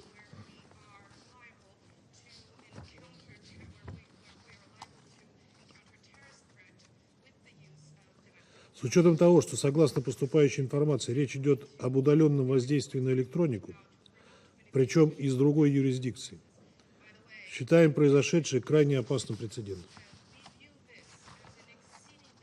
О подобных рисках мы неоднократно предупреждали, в том числе на профильных ООНовских площадках, где обсуждается проблематика международной информационной безопасности. Предвидя, что ИКТ могут использоваться в деструктивных целях, Россия уже много лет продвигает идею формирования особого международного правового режима регулирования цифровой среды, который бы учитывал технические уязвимости, включая анонимность, трансграничность и наличие скрытых функций. К сожалению, Соединенные Штаты и их союзники неизменно выступают против любых обязательств в этой сфере, чтобы сохранить свободу рук. К чему это приводит, мы имеем возможность убедиться на примере теракта в Ливане. Если же говорить о последствиях для информационно-телекоммуникационной сферы, то подобные инциденты еще больше усугубляют и без того растущее недоверие государств к информационно-коммуникационным устройствам, произведенным в других странах. Это, в свою очередь, усиливает тенденцию к самоизоляции национальных инфраструктур в данной области и, как следствие, фрагментации информационного пространства, подрыву международных стандартов в этой области, разрушению цепочек поставок и расширению цифрового разрыва между развитыми и развивающимися странами. В случае с терактом в Ливане принципиальное значение имеет вопрос о происхождении использованных для взрыва электронных устройств. Необходим подробный отчет вовлеченных коммерческих структур по поводу безопасности их продукции. Хочу напомнить, что у государств в соответствии с профильными решениями Генеральной Ассамблеи есть обязательства по обеспечению целостности каналов поставки. Господин председатель, каким бы чудовищным ни являлся обсуждаемый сегодня эпизод с использованием ИКТ в террористических целях, международное сообщество не беспомощно перед лицом этой угрозы. Недавно по российской инициативе запущен глобальный межправительственный реестр контактных пунктов, который нацелен на предотвращение и урегулирование серьезных инцидентов в информационном пространстве, а также снижение напряженности в кризисных ситуациях. Этот инструмент специально разработан для того, чтобы не допускать эскалацию в цифровой сфере, которая рискует перелиться в реальный мир. Призываем все заинтересованные стороны, прежде всего Ливан, им воспользоваться. Ожидаем, что получатели возможного запроса со стороны Бейрута незамедлительно его рассмотрят и дадут ответ ливанским коллегам. Это имеет принципиально важное значение для установления всех обстоятельств, произошедшего в Ливане. Господин председатель, всем очевидно, что ключ к урегулированию нынешней беспрецедентной по своим масштабам эскалации на Ближнем Востоке лежит в прекращении кровопролития в секторе Газа, где количество жертв перевалило за 42 тысячи человек. Единственный выход – скорейшее установление режима прекращения огня, обмен заложниками и заключенными и организация беспрепятственного гуманитарного доступа в анклав. Только так возможно будет перезапустить процесс мирного урегулирования палестинского вопроса на международно признанной базе, в основе которой лежит принцип двух государств для двух народов, в поддержку которого мы последовательно и неизменно выступаем. Со своей стороны готовы к взаимодействию со всеми, кто разделяет эти задачи. Благодарю вас. I thank the representative of Russian Federation for their statement. I give the floor to the representative of Sierra Leone. Mr. President, I also thank Under-Secretary General Rosemary DiCarlo and High Commissioner Mr. Volker Turk for their important briefing. We acknowledge the presence of the Minister of Foreign Affairs and Immigrant of Lebanon and the representative of Iran, Syria, and Israel in this meeting. Sierra Leone is deeply concerned over the significant deterioration of the security situation in Lebanon and North Israel. Instability and violence have increased across Lebanon over these past 3 days after a series of explosions of communication devices meant to be in the possession of members of Hezbollah. It has been reported that at least 37 people have been killed, with at least 2,931 people suffering injuries, and some of whom are in intensive care. Similar communication devices attack occurred in Syria, resulting in deaths and injuries.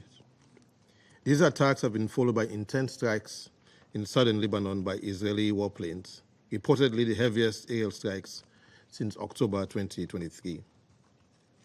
We further note reports of Hezbollah's retaliatory missile and drone strikes in northern Israel on Thursday, killing 2 soldiers and injuring 9. We note with concern that these actions have definitely led to a further escalation in the cycle of violent attacks between the two parties and an exacerbation of tensions in an already volatile region with dire security and humanitarian consequences for civilians. There are reports that the communication devices explosion in Lebanon occurred in populated areas, including at a funeral, and that there are civilians, including children, among the dead and injured. Sierra Leone condemns the killing of civilians in these attacks, which, when carried out without taking into consideration the principle of distinction, is a clear violation of international humanitarian law. As we join the UN Secretary General urging the parties to exercise restraint, we remind the conflicting parties and those that enable them with complicity to comply with their obligations under international law to protect civilian and civilian infrastructure. Without accountability, the ongoing blatant violations of international law can only embolden the perpetrators and endanger the seeming specter of impunity that seems to characterize the Middle East conflicts. Mr. President, just yesterday, a member of the elders, former Prime Minister Ellen Clark, asked whether the Security Council is interested in implementing its own resolutions. Several reports for UNIFIL this year has informed the Council that Hezbollah and the Israel Defense Forces have been engaged in tit-for-tat exchanges of fire beyond the blue line since the 7th October attack, with the attacks initially unprovoked from Hezbollah. The breach of the 1701 resolution and the escalation of attacks on the back of inflammatory rhetoric and the movement of troops are deeply alarming as they continue to foment tensions which risk bringing the parties very close to all-out war. Separate from the war in Gaza, the security and safety of Israeli civilians in northern Israel must be of concern. Security Council Resolution 1701 must be respected by all, and the Council must be in a position to implement all of its resolutions. As the region grapples with the war in Gaza and the dire humanitarian crisis, we reject actions that may jeopardize the ongoing peace negotiations between Israel and Hamas and threats in regional and global peace and security. We call on countries in the region and elsewhere with influence to prevail upon both parties to desist from further attacks over the blue line and elsewhere. The impact of a full-blown conflict on the Lebanese people and economy will be completely devastating. The people of Lebanon have already gone through a lengthy and destructive war and periods of fragility, and this Council should do all it can to prevent a recurrence. As Lebanon seeks to stabilize its economy, we note efforts taken to pass a budget earlier this year, and we urge lawmakers to undertake governance and macroeconomic reforms needed to improve state authority and resource mobilization. We therefore call on the parties to use diplomatic channels, including United Nations good offices, to avoid further escalation and the risk of all-out war or wider devastating regional conflagration. In this regard, Sierra Leone commends UNIFIL for their relentless effort in maintaining channels of communications, as well as the physical intervention of peacekeepers. Events since October 7, 2023 have only underscored the importance of the missions liaison and coordination mechanisms. We remain concerned over the impact of missile strikes on UNIFIL positions and injury to peacekeepers. We condemn all acts that endanger the lives of peacekeepers. We urge all parties to ensure the safety and security of UN personnel and respect the inviolability of UN premises. In conclusion, Sierra Leone continues to call for de-escalation and the need for the parties to consider the regional implications of their actions and to recommit to a cessation of hostilities. This includes a permanent ceasefire in Gaza and a holistic approach to the release of hostages and prisoners, and the implementation of a two-state solution for Israel and Palestine. I thank you. I thank the representative of Sierra Leone for their statement. I shall now make a statement in my capacity as the representative of Slovenia. First, I want to thank Under-Secretary General Rosemary DiCarlo and High Commissioner Turk for their briefings. I welcome Minister Habib in the chamber, and I also welcome the representatives of Iran, Israel, and Syrian Arab Republic in the room. I would like to express our profound concern over the latest developments in the Middle East. Let me make 3 points in this regard. First, we condemn the recent series of explosions across Lebanon and also in Syria. This unprecedented attack caused civilian deaths and injuries, instilling fear and further destabilizing the region. These explosions were devastatingly coordinated, leaving hundreds of people, among them children, injured or dead. It has created a climate of terror. We are stepping in a dangerous new territory, and as new technology is being used and developed, we underline the need to respect existing legal obligations. Civilian objects should not be weaponized. The international law is clear. Use of booby traps is prohibited. As underlined by the High Commissioner for Human Rights, simultaneous targeting of thousands of individuals, whether civilians or members of armed groups, without knowledge as to who was in possession of the targeted devices, their location, and their surroundings at the time of the attack, violates international human rights law and, to the extent applicable, international humanitarian law. We call on all parties to respect international law, including international humanitarian law and human rights law. We support an independent and transparent investigation. Secondly, tensions between Lebanon and Israel, especially along the Blue Line, are alarming. This includes heavy exchanges in the recent days, as well as today's strike in Beirut and the subsequent retaliation. We deplore the loss of civilian lives. We once again call for restoration of cessation of hostilities and full implementation of the Resolution 1701. We are appalled by the heavy impact on civilian infrastructure and civilians, many of whom have been displaced. It was violence that drove them from their homes in the first place. Additional violence will not bring them back. If anything, it will make their safe return an even harder task. Thirdly, we are in this situation because our resolutions have not been complied with. We call on conclusion of agreement on ceasefire and the release of hostages. We continue to call for maximum restraint by all actors in the region. The cycle of violence is increasing speed, and it risks escalating into a wider conflict. We call on all parties, both state and non-state actors, to de-escalate and refrain from any further retaliatory actions. We repeat our call on states with influence on those actors to use this influence to encourage utmost restraint and to prevent any further deterioration of the situation on the ground. This includes the troubling escalatory rhetoric of different countries and actors. Colleagues, Security Council must be united in upholding international law and maintaining peace and security. The situation between Lebanon and Israel and the war in Gaza threaten to spark a wider conflict, especially with Israel's stated intention to expand military action beyond its northern border. We have to be clear. Such action would be an attack on a sovereign state. We must prevent this by promoting diplomatic solutions that offer long-term stability. The region cannot endure another war, and we must act before the situation spirals beyond control. For almost a year, we have been cautioning from provocations and escalations, further aggravating the situation in the Middle East. We have said it before. Any of these escalations can become a conflict with a life of its own or engulf the whole region in a complex war. It is for this reason we believe diplomacy must be the only path forward. And Slovenia therefore particularly welcomes the Lebanese Foreign Minister's participation at this meeting today. Thank you. I resume my functions as President of the Council. I now give the floor to His Excellency, Mr. Abdallah Bouhabib, Minister of Foreign Affairs and Immigrants of Lebanon.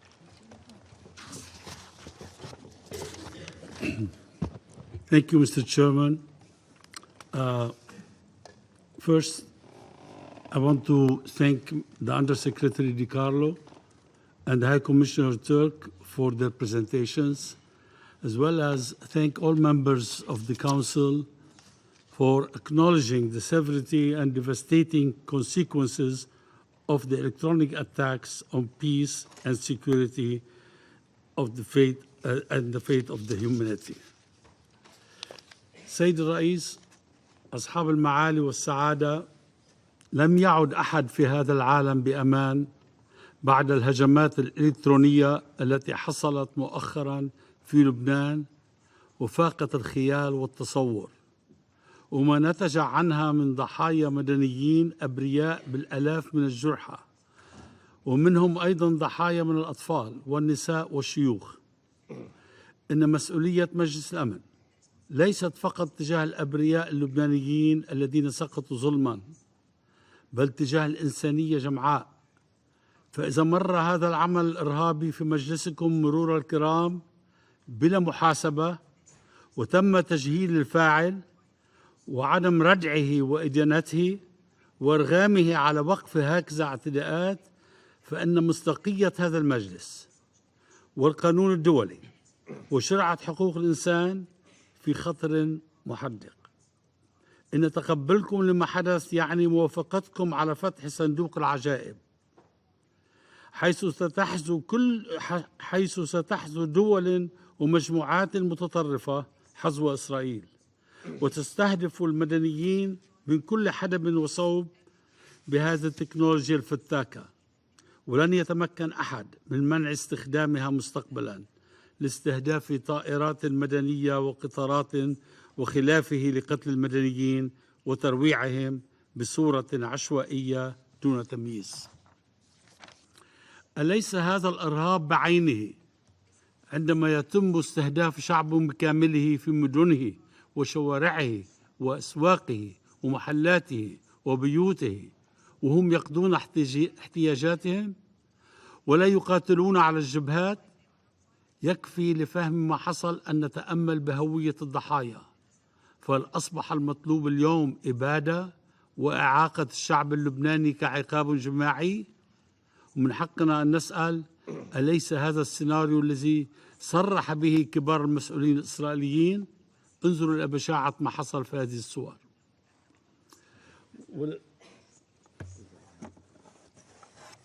سأعتذر عن هذه الصورة.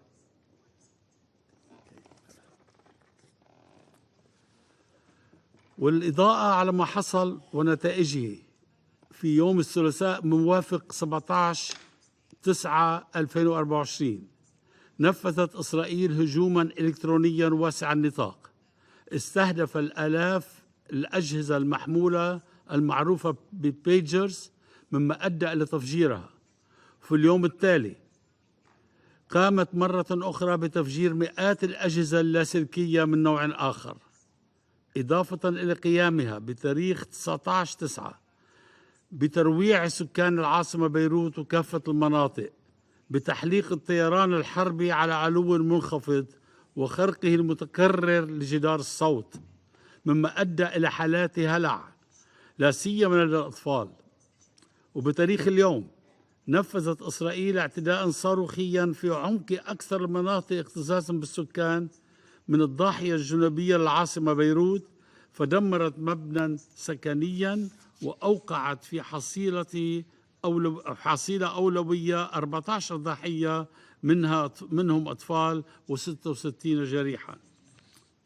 هذه الهجمات أدت حتى الآن إلى وفاة عشرات الأشخاص بينهم أطفال ونساء وإصابة آلاف الجرحى ومنهم مئات في حالة خطرة، بالإضافة إلى مئات آخرين تعرضوا لتشوهات جسدية أو فقدوا أحد أطرافهم أو بصرهم بالكامل. وقد ترك هذا الهجوم المستشفيات والطواقم الطبية في لبنان في حالة طوارئ غير مسبوقة، مستنفذا قدرتها الاستيعابية، كما أثار الاعتداء حالة واسعة من الرعب والهلع بين المدنيين في كافة المناطق اللبنانية. تأتي هذه الهجمات التي تمثل سابقة خطرة وغير مسبوقة في تاريخ الحروب في أعقاب سلسلة من التصريحات الإسرائيلية بشن حرب واسعة على لبنان وإعادته إلى العصر الحجري. ولم تكتفي إسرائيل بهذه الهجمات فحسب، بل تبعتها بإصدار تصريحات رسمية وتغريدة لمستشار رئيس حكومتها تم حذفها لاحقا بسرعة تؤكد ضلوعها وتحقيقها نتائج إيجابية من هذا العدوان، مما نسف بصورة متعمدة مهمة الوسطاء الدوليين الذين يعملون على وقف لإطلاق النار في غزة وجنوب لبنان وكافة محاولات الحكومة اللبنانية لخفض التسعيد وضبط النفس. وفي هذا السياق نشدد على أن اللجوء إلى تفجير آلاف أجهزة اتصال عن بعد بشكل جماعي وغادر دون اعتبار لمن يحملها أو لمن يتواجد بالقرب منها يعد أسلوبا قتاليا غير مسبوق في وحشيته وإرهابه. إن استهداف آلاف الأشخاص من مختلف الفئات العمرية وفي مناطق واسعة ومكتظة بالسكان تشمل كافة المناطق اللبنانية أثناء ممارستهم لحياتهم اليومية في المنازل والشوارع وأماكن العمل ومراكز التسوق هو الإرهاب بعينه، وانتهاك صارح للقانون الدولي الإنساني وشرعة حقوق الإنسان، ويصنف من دون أدنى شك كجريمة حرب. فالبروتوكول الأول الإضافي لاتفاقية جنيف لعام 1949 والمتعلق بحماية ضحايا النزاعات المسلحة ينص في المادة 35 على حق أطراف النزاع في اختيار وسائل وأساليب القتال ليس مطلقاً، مما يعني أن استخدام التفجير الإلكتروني لأجهزة الاتصال كأسلوب للقتال وهو أسلوب غير تقليدي يجب أن يخضع للقانون الدولي والإنساني، لا سيما مبدأ الحماية، أي تأمين الحماية للسكان المدنيين حسب المادة 48، ومبدأ الاحتياط، أي أن يتخذ كل طرف في النزاع كافة الاحتياطات عند إدارة العمليات العسكرية لتجنب أحداث الخسائر في أرواح المدنيين، وإلحاق الخسائر بالممتلكات المدنية المادة 57.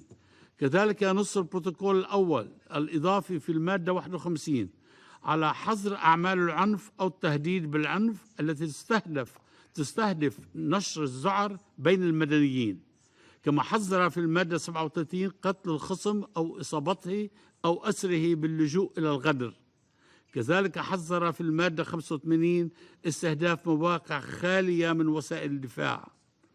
وأيضا قامت إسرائيل من خلال هذا العدوان الإرهابي بخرق المبادئ الأساسية للقانون الدولي الإنساني لجهة عدم التمييز بين المدنيين والعسكريين، حيث استهدفت المدنيين بصورة عشوائية، كما أن عملها هذا لم يكن ما يبرره، إضافة لأنه لم يكن متناسبا. السيد الرئيس، لقد أصبح من الواضح أن إسرائيل لا تلتزم بالقانون الدولي والإنساني ولا بالقرارات الصادرة عن أجهزة الأمم المتحدة ومنها مجلس الأمن، وأنها لطالما تجاهلت وتتجاهل الشرعية الدولية وحقوق الإنسان لأنها اعتادت أن لا تحاسبها الدول على أفعالها، حيث تصدر مواقف خجولة تجاه ارتكاباتها لا تتعدى الأسف، مما يشجعها على الاستخفاف بقرارات الشرعية الدولية التي لم ينفذ أي منها بحق إسرائيل منذ العام 1948 أي قرار، فأصبحت الأخيرة دولة مارقة، ومع ذلك لا يمكن قبول هذه الحقيقة كأمر واقع، إذ لا يمكن السماح لاستمرار إسرائيل في الإفلات من العقاب والمحاسبة. فلم تتعلم إسرائيل شيئا من اجتياحاتها المتكررة للبنان على مدى عقود من الزمن، حيث لم تحصد سوى الخيبات والهزائم، وآخرها هروبها من لبنان عام 2000 تاركة ورائها سلاحها وعتادها. فالمغامرة الجديدة التي تبشرنا بها إسرائيل لن تكون سوى نسخة قبيحة عن سابقتها وتكرارا لما حققته الحرب العقيمة على غزة وأطفالها، أي البؤس والتطرف والدمار، وقد تؤدي أيضا إلى حرب إقليمية طاحنة تختلف عن كل سابقاتها من حيث رقعتها الجغرافية على امتداد الشرق الأوسط وأنواع الأسلحة الفتاكة والدقيقة وحجم الدمار وأعداد الضحايا. سيد الرئيس، لقد بح صوت اللبنانيين حكومة وشعبا بأننا لسنا هواة حرب ولا سعاة ثأر، بل نطالب بالعدالة والحل الدبلوماسي وعودة النازحين إلى قراهم. فلتعلم إسرائيل مهما بلغت قوتها العسكرية والتكنولوجية بأنها لن تعيد نازحيها إلى قراهم بقوة السلاح، بل ستهجر من لم يتهجر بعد إذا وسعت اعتداءاتها، وبأن لا مكان لها في هذا الشرق إلا بالتصالح مع شعوبه وليس فقط مع حكامه، من خلال إعطاء الفلسطينيين حقوقهم المشروعة ودولتهم الموعودة من هذه المنظمة بالذات منذ أكثر من 75 عاما. فمهما طال الزمن وكثرت التضحيات ستعود الحقوق إلى أصحابها. لقد جئنا إليكم اليوم ليس فقط دفاعا عن لبنان وضحاياه الأبرياء، بل حفاظا على إنسانيتنا جمعاء، طالبين إدانة الهجمات الإسرائيلية الإرهابية بصورة واضحة وصريحة، وتحميل إسرائيل المسؤولية الكاملة على تخطيطها وتنفيذها، وما تشكله من اعتداء سافر على سيادة لبنان وسلامة أراضيه وخرق صارخ لميثاق الأمم المتحدة والقرار 1701. ويطالب لبنان أيضا بوقف آلتها الحربية لتجنب اندلاع حرب إقليمية مدمرة والحفاظ على مصداقية الأمم المتحدة ودورها في صون الأمن والسلم الدوليين، والذي يظل لبنان مؤمنا بأهميته على الرغم من كل ما حدث ويحدث. لسنا نبحث اليوم عن قرارات جديدة تبقى حبرا على ورق كما جرت العادة بكل أسف بكل ما يتعلق بإسرائيل ومصالحها. السيد الرئيس، في الختام شكرا من القلب إلى الجزائر الشقيقة ممثلة المجموعة العربية في مجلس الأمن التي عودتنا على الوقوف إلى جانب لبنان ومساندته في السراء والضراء. إنني أناشد أعضاء هذا المجلس أن يقفوا على الجانب الصحيح من التاريخ، وأن يدافعوا عن العدالة والسلام، وأن يدعموا لبنان في سعيه لتحقيق الأمن والاستقرار. لقد وصلنا اليوم إلى لحظة الحقيقة، وجئنا لنضع أنفسنا بتصرف عدالة الأمم المتحدة ومصداقيتها أمام العالم أجمع.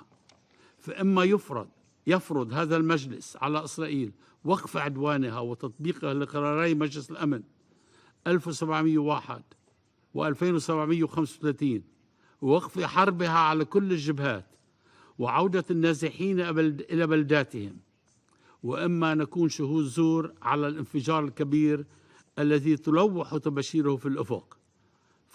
فاعلموا اليوم وقبل فوات الأوان بأنه لن يوفر شرقا ولا غربا.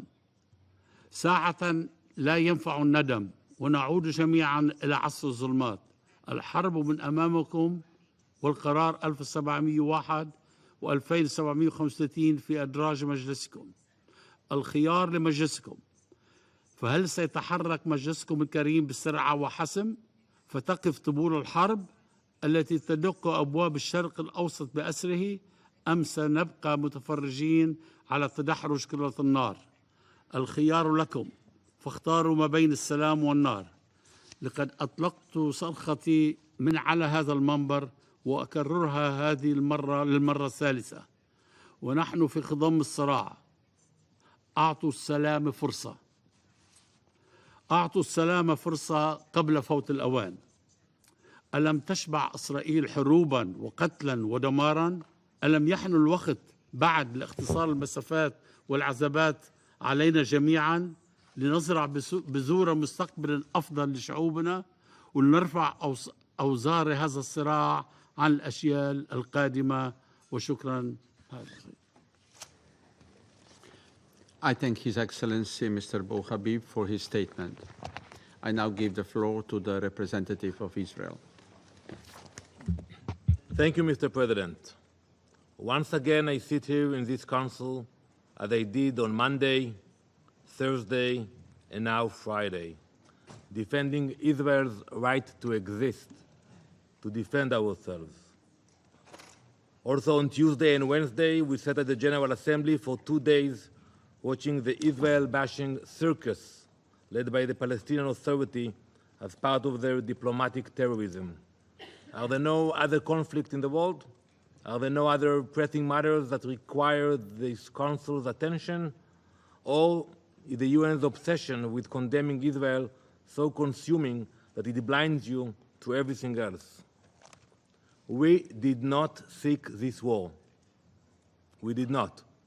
On October 8th, while Israeli civilians were still being slaughtered in the south by Hamas, Hezbollah, I haven't heard you, Mr. Minister, mentioning Hezbollah even once in your speech. Hezbollah unleashed hundreds of rockets at our civilians in the north. This was not provoked.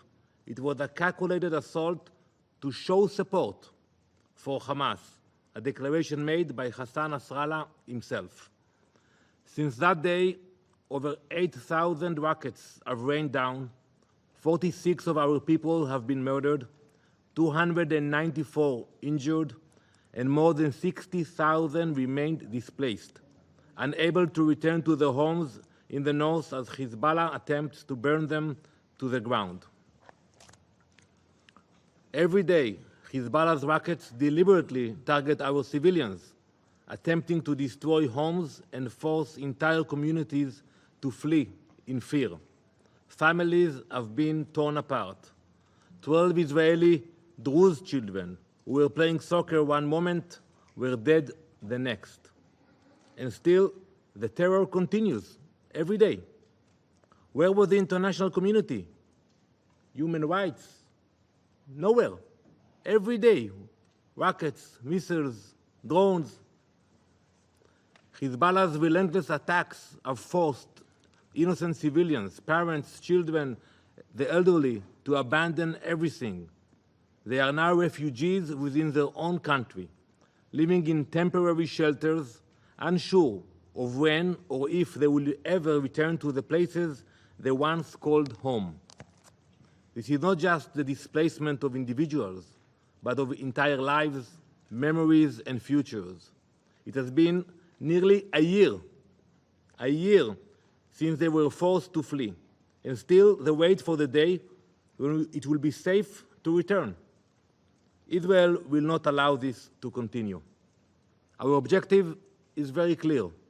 We will restore security to our northern border, and we will bring our people home. It is our responsibility. The goal of returning our displaced citizens has been formally included in the objectives of this war. We will do whatever it takes to achieve this, and we will not allow Hezbollah's terror to dictate the future of our nation. If Hezbollah does not retreat from our border and back to the north of the Litani River through diplomatic efforts, Israel will be left with no choice but to use any means within our rights to defend our citizens and enable the evacuees of the north to return to their homes. Hezbollah has turned southern Lebanon into a war zone, using civilian homes as weapons depots and UNIFIL bases as launch points, digging tunnels beneath them and using innocent civilians as well as UN peacekeepers as the human shields. This is not just an attack on Israel. It is a crime against Lebanon itself. Hezbollah has brought untold suffering, not just to Israelis, but to the Lebanese people, who are also trapped in the grip of this terrorist organization. If this modus operandi sounds familiar, it is because the same is used by another terror organization, Hamas, also using civilians. Yet, the Lebanese foreign minister who sits here today could not find the courage to even mention Hezbollah. We know that is a problem.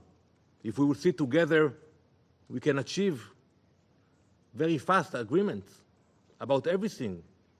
I'm not familiar with occupation of Israel in Lebanon. I'm not familiar with major disputes. We can sit with your help and achieve some kind of a compromise. But we know that the real problem is not Lebanon. The real problem is Hezbollah. It is his government, after all, that bears the responsibility. They are incapable of implementing Security Council resolutions, nor preventing terrorist organizations from dragging their entire country into war. Minister Abdallah Abu Habib, Your Excellency, you have allowed a terrorist organization to create a state within your state, bringing ruin to your own people. Instead of blaming us, your peaceful neighbors, you should take action now to restrain Hezbollah and avoid greater escalation.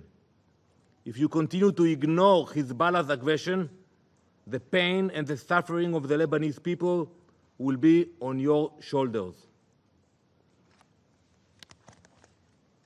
Mr. President, while Israel is not seeking a wider conflict, I will be clear, we will not allow Hezbollah to continue its provocations.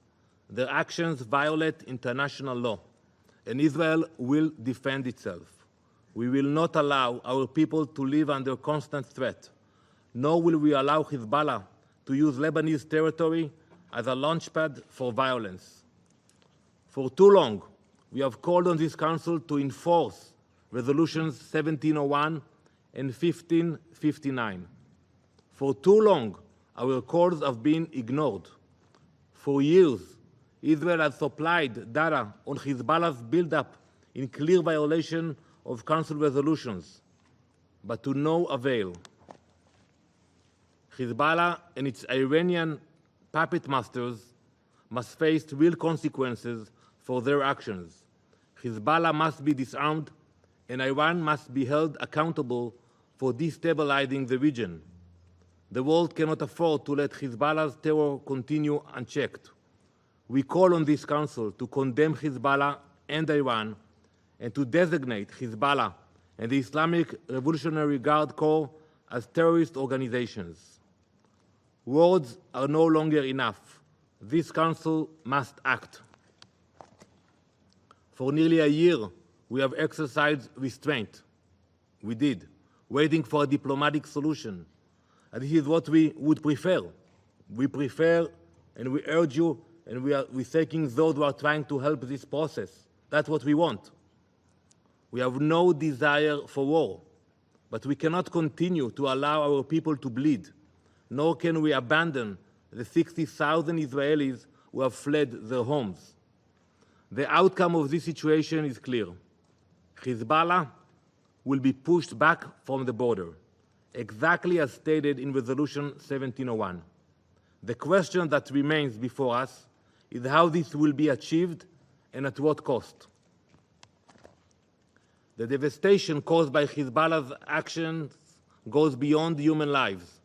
Over 800 fires have been ignited by Hezbollah's rockets, burning more than 50,000 acres of forests, nature reserves, and agricultural land. Entire ecosystems have been destroyed. This is not just an environmental disaster. It is an act of war against the land itself. And yet, where is the UN? Where are the voices of condemnation for those who claim to care so deeply about the environment? The UN is about to convene its summit of the future. We know that climate and the environment are central themes, but where is the concern for the fires Hezbollah has set? Where is the outrage for the destruction of our forests, your forest in Lebanon?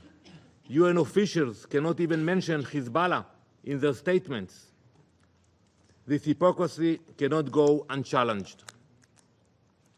As I stated just 24 hours ago, Iran is the real instigator behind all of this. Hezbollah does not act alone. It is a puppet, and Iran is pulling the strings. Iran arms them, funds them, and directs their operations. Iran's influence stretches far beyond our borders, from Lebanon to Syria, from Yemen to Iraq. If Gaza could have been the Singapore of the Middle East, Beirut should have been the Paris of the Middle East. But we see that wherever Iran is involved, chaos and destruction inevitably follow. Mr. President, Israel will do whatever is necessary to protect its citizens. We will bring our displaced people back to their homes in the north. We will restore security, and we will bring calm to our nation. This is our right, and we will exercise it fully. The Security Council should stand by Israel as we seek to accomplish this, because this is not just Israel's fight. It is a fight against terrorism, against instability, and against the forces that seek to destroy peace in the region. When the time comes, do not look to us for blame in protecting our people. Now is your time to speak up and act before we have to. I thank you, Mr. President. I thank the representative of Israel for their statement. I give the floor to the representative of the Islamic Republic of Iran. Thank you. In the name of God, the compassionate and merciful, thank you, Mr. President, for convening this emergency meeting. We thank Lebanon and Algeria for requesting this meeting. We also thank Mr. Caldo and Mr. Turk for their briefing. We welcome the presence of His Excellency Mr. Abdullah Abu Habib, Minister for Foreign Affairs and Immigrants of Lebanon, in this meeting. Mr. President, member of the Security Council, this meeting is requested to address systematic and provocative act of terror committed by occupying regime of Israel on September 17 and 18 in Beirut, Lebanon, as well as in a part of Syria, deliberately targeting innocent civilians, including children. The method of this barbaric attack was unprecedented, as it was covertly handheld communication device was deliberately detonated, resulting in loss of at least 37 civilian lives and injuring thousands more, most likely of them injured from their eyes, including Iran's ambassador. Despite concerns by international community, this regime continues its aggression against the sovereignty and territorial integrity of Lebanon and Syria. Just this morning, an air strike targeted the residential areas in Zahia, a densely populated suburb of Beirut, causing civilians casualties and loss of life. Mr. President, targeting thousands of people across various age groups in densely populated area of Beirut, whatever in their home, streets, workplaces, or shopping centers, is a clear act of terrorism and a flagrant violation of international law, in particular international humanitarian human rights law and numerous resolutions of this body, especially resolution on the protection of civilians. These widespread and systematic crimes aimed at mass killing, severe suffering, and serious injury to civilians constitutes crimes against humanity. Reports suggest that Israel intended to kill at least 5,000 civilians, while some devices either undistributed or deactivated. The Israeli barbaric attack has left Lebanon hospitals and medical staff in an unprecedented state of emergency, and attacks have sparked widespread fear and panic across Lebanon. Undoubtedly, Israel bears full responsibility for the perpetration of such horrific crimes.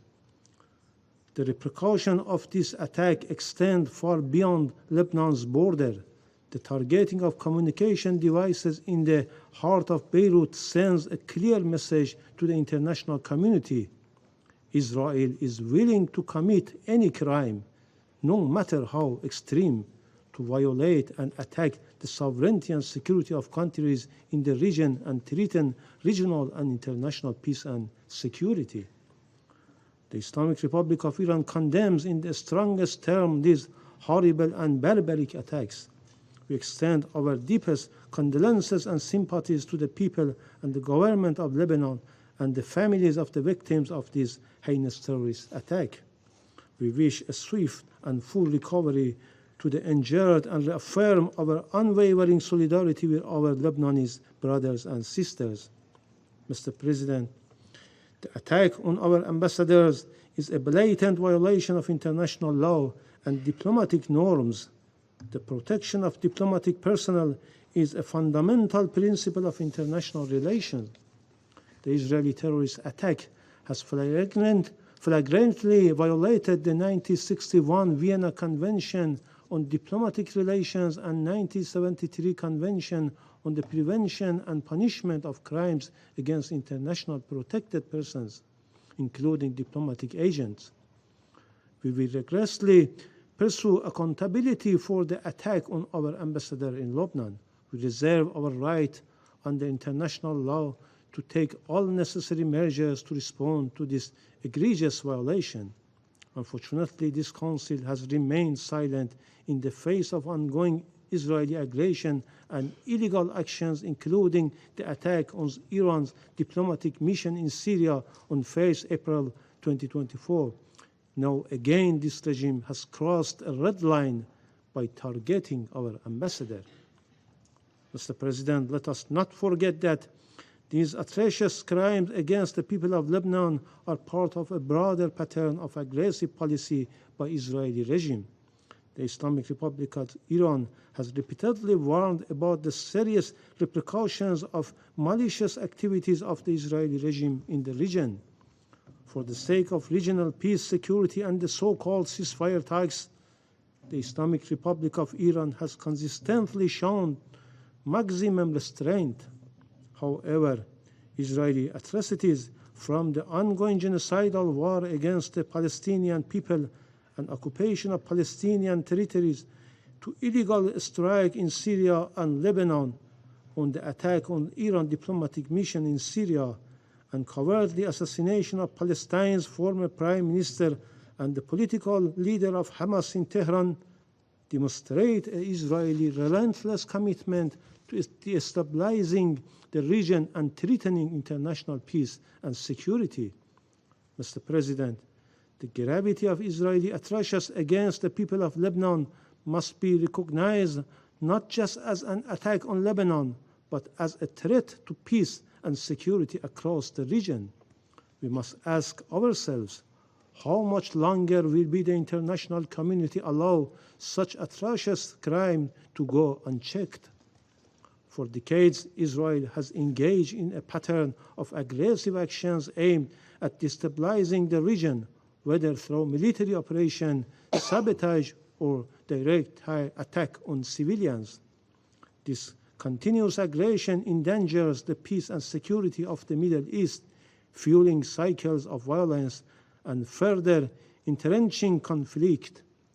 Regrettably, the Security Council has failed in its duty to maintain international peace and security.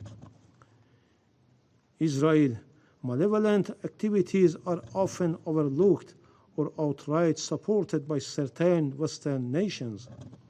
Unwavering political, military, and economic support provided to Israel by the United States and its allies emboldens this regime to continue its violations without fear of accountability. This unconditional support, coupled with the deliberate blocking of any international effort to hold Israel responsible, has created an environment of impunity. The international community must not ignore the role of the Western countries, in particular the United States and UK, play in enabling Israel's aggressions. These heinous crimes once again shown the Israeli leadership has no intention to adhering to international norms or the so-called ceasefire negotiations, frequently referenced by the United States in this council as being near resolution. The international community, and particularly this council, has a duty to confront not only the direct perpetrators of such crimes, but also those who provide them with the means and political cover to commit them. The failures of this body to hold Israel accountable has only emboldened the regime, allowing it to continue its aggressive and unlawful behavior. The Islamic Republic of Iran stands firmly with the government and the people of Lebanon, and we will not rest until those responsible for these atrocities are held accountable. We reaffirm our commitment to upholding the principles of international law and the Charter of the United Nations. However, it is incumbent upon this Council to act to stand up for justice, for peace, and the protection of innocent civilians. In conclusion, Mr. President, I categorically reject the baseless accusation made by the representative of Israeli regime against my country. The representative of this terrorist regime, led by a notorious prime minister who is under arrest warrant by the International Criminal Court for the commission of war in Gaza, consistently relies on lies and disinformation to evade responsibility and to shift blame onto others. The very foundation of this regime is rooted in aggression, occupation, terror, and genocide. So nobody will take seriously this unfounded claim. I thank you. I thank the representative of the Islamic Republic of Iran for their statement. I give the floor to the representative of the Syrian Arab Republic. شكرا السيد الرئيس. السيد الرئيس أدلي بهذا البيان باسم المجموعة العربية في الأمم المتحدة في نيويورك، وأشكركم على استجابتكم للطلب الذي تقدمت به الجزائر الشقيقة العضو العربي في مجلس الأمن لعقد هذه الجلسة الطارئة في ضوء التصعيد الأخير في العدوان الإسرائيلي المتواصل على لبنان الشقيق منذ ما يقارب العام. وأرحب بمشاركة السيد وزير خارجية لبنان عبد الله أبو حبيب الموقر في هذه الجلسة. السيد الرئيس، لقد تعرض لبنان يومي الثلاثاء والأربعاء الماضيين إلى عدوان سبراني إسرائيلي استهدف آلاف المدنيين اللبنانيين في كافة أرجاء البلاد في توقيت واحد، وذلك من خلال تفجير آلاف أجهزة البيجر والأجهزة اللاسلكية، مما أسفر عن استشهاد 37 شخصاً وإصابة 3250 غيرهم. لا يزال المئات منهم في حالة حرجة. بارتكابه لهذه الجريمة النكراء صعد كيان الاحتلال الإسرائيلي من إرهابه بحق المدنيين اللبنانيين عبر استهدافهم وأسرهم داخل منازلهم وفي الأماكن العامة التي يرتادونها دون أي اعتبار لمبادئ القانون الدولي والقانون الدولي الإنساني وصقوق حقوق الإنسان والحد الأدنى للقيم الإنسانية والحضارية. السيد الرئيس، إن همجية كيان الاحتلال الإسرائيلي ليست بجديدة، فقد قام منذ نشأته على القتل والإرهاب وارتكاب المجازر والفظائع، إلا أن الجديد هو ما اتسم به العدوان الأخير من توظيف للتقانات الحديثة المدنية التي وجدت لخدمة البشرية وخيرها ورفاهها واستخدامها للقتل الجماعي للمدنيين.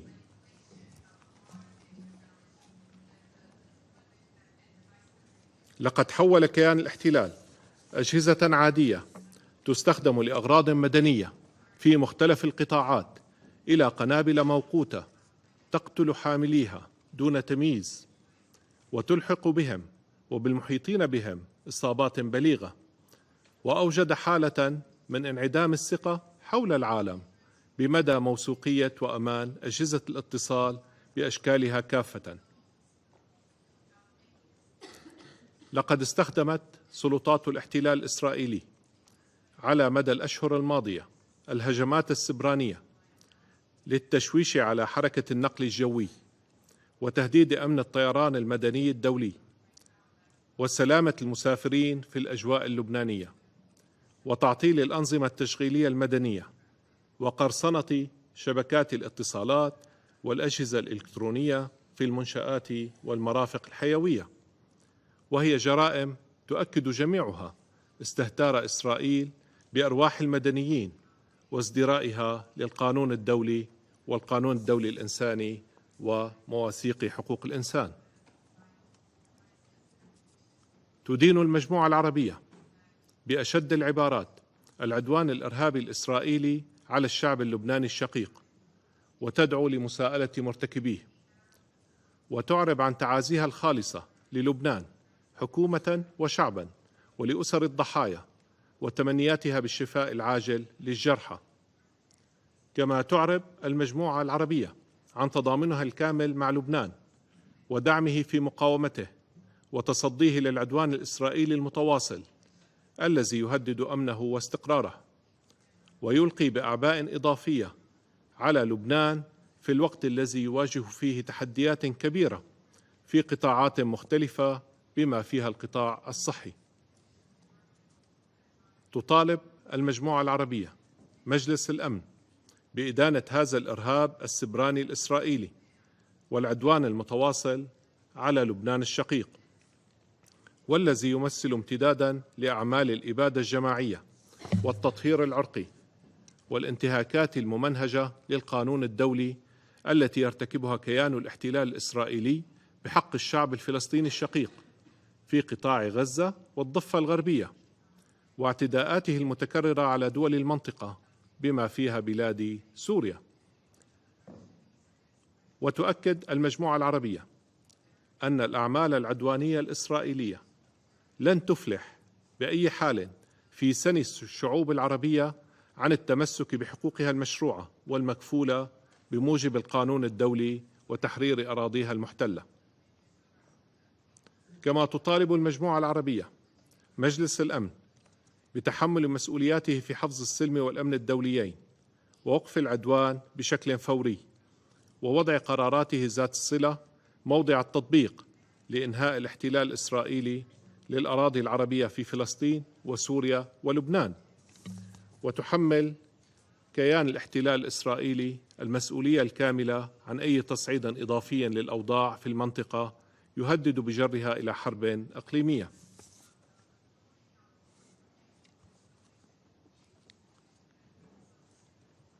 السيد الرئيس، اسمحوا لي بالإدلاء بالملاحظات التالية بالصفة الوطنية. ينضم وفد بلاد سوريا لبيان المجموعة العربية، وتدين سوريا العدوان والإرهاب الإسرائيلي المتواصل على لبنان الشقيق، بما في ذلك الإرهاب السبراني الذي أدى لاستشهاد العشرات وإصابة آلاف غيرهم من بينهم السفير الإيراني في لبنان. كما تدين بلادي العدوان الهمجي الذي استهدف اليوم الضاحية الجنوبية السكنية في العاصمة اللبنانية بيروت، وأسفر عن استشهاد 14 شخصاً من بينهم عدد من الأطفال وإصابة 66 آخرين. تؤكد سوريا تضامنها القوي مع الشعب اللبناني الشقيق ووقوفها إلى جانبه، وتدعو جميع دول العالم وشعوبها إلى إدانة العدوان الإسرائيلي على لبنان والتحرك لوقفه ومساءلة سلطات الاحتلال الإسرائيلي عن جرائمها.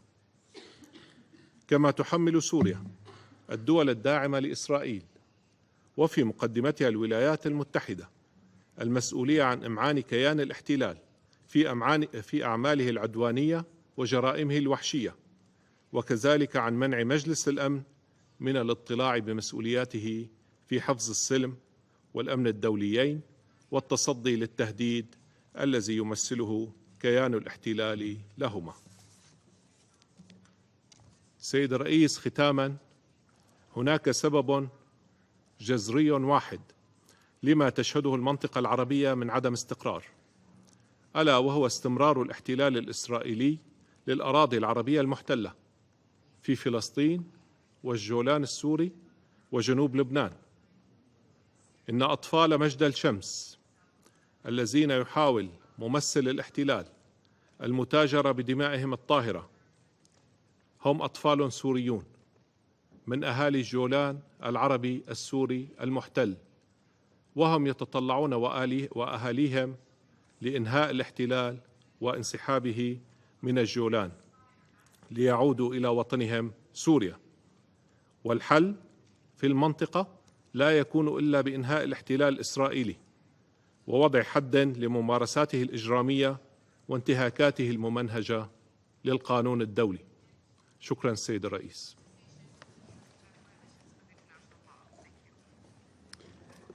I thank the representative of the Syrian Arab Republic for their statement. There are no more names inscribed on the list of speakers. I now invite Council members to informal consultations to continue our discussion on the subject. The meeting is adjourned.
تفضل.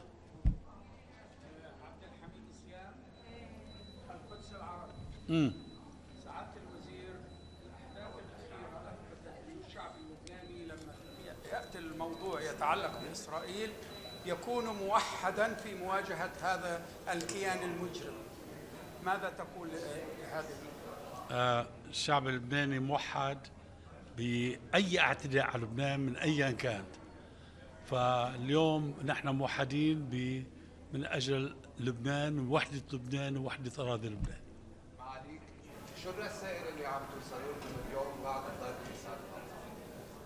بعد بكير نحكي عنها من الرسائل، بس شفتوا إذا كنتوا بمجلس الأمن شفتوا التأييد الكبير للبنان والدعم القوي اللي اجانا اليوم، يعني من معظم اللي تكلموا بمجلس الأمن، أعضاء مجلس الأمن بقصد. هل هذا عم يترجم بتعرف أكثر مني إنه هون مش ضرورة ما في أكثرية، في فيتو، في كذا، بتعرف هالأشياء هي بده هلا عم يشتغلوا. نحن نتأمل اللي حكيته بكلمتي أنا إنه يكون في إيديني للعمل، لأن هذا خطر مش على لبنان فقط بالمستقبل، هذا خطر على كل العالم اللي صار بلبنان. سعادة الوزير ياسر نور الدين، قناة القاهرة الإخبارية، كلمة قوية من حضرتك النهاردة أمام مجلس الأمن، لكن كيف ترى الدعم العربي خصوصا في ظل الهجمات الوحشية التي بدأت في غزة مرورا برفح ثم الآن في لبنان؟ حنبلش بمصر. نحن نشكر مصر رئيسا وشعبا لتأييده للبنان، وهي بفرجينا اياها دائما وزير الخارجيه، ونحن مشكورين كثير لمصر. اوكي. Minister, you say you want the Security Council to condemn this attack. Do you think they would condemn it? I don't know. I have to wait for the result. I think they should condemn it, and I don't know. I really can't. Minister, this is Stefan Vacara, Ital Press, La Voce, New York. The Israeli ambassador said that Israel doesn't want a war with Lebanon, but it's to you to stop Hezbollah. What is your answer to that? Well, since you are here in New York, you've read at the beginning of the war the New York Times that was talking about a pre-attack on Lebanon, and then they changed their minds. I mean, that was there. They never denied it, the Israelis. They're always preparing for a war. And let me say this, whenever there is occupation, there is resistance. This is an international law, international understanding. Occupation means there is resistance. And the Israelis say that they implement 1701 where? Every day there is a violation, especially in the air, every day since 2006. And their occupation of Lebanese territories, the 1701 says we should deal with it. They stop dealing with it. They are not dealing with it. They don't want to talk about it. So I don't know how they are really implementing 1701. And they accuse Lebanon of not implementing 1701. No, they are not implementing 1701. الإسرائيلي ذراع الإسرائيلي كانت ضعيفة وكلمتك كانت قوية، والكل أعتقد أنه من سمع كلمتك يعني اقتنع بأن لبنان تعرض إلى هجوم إرهابي.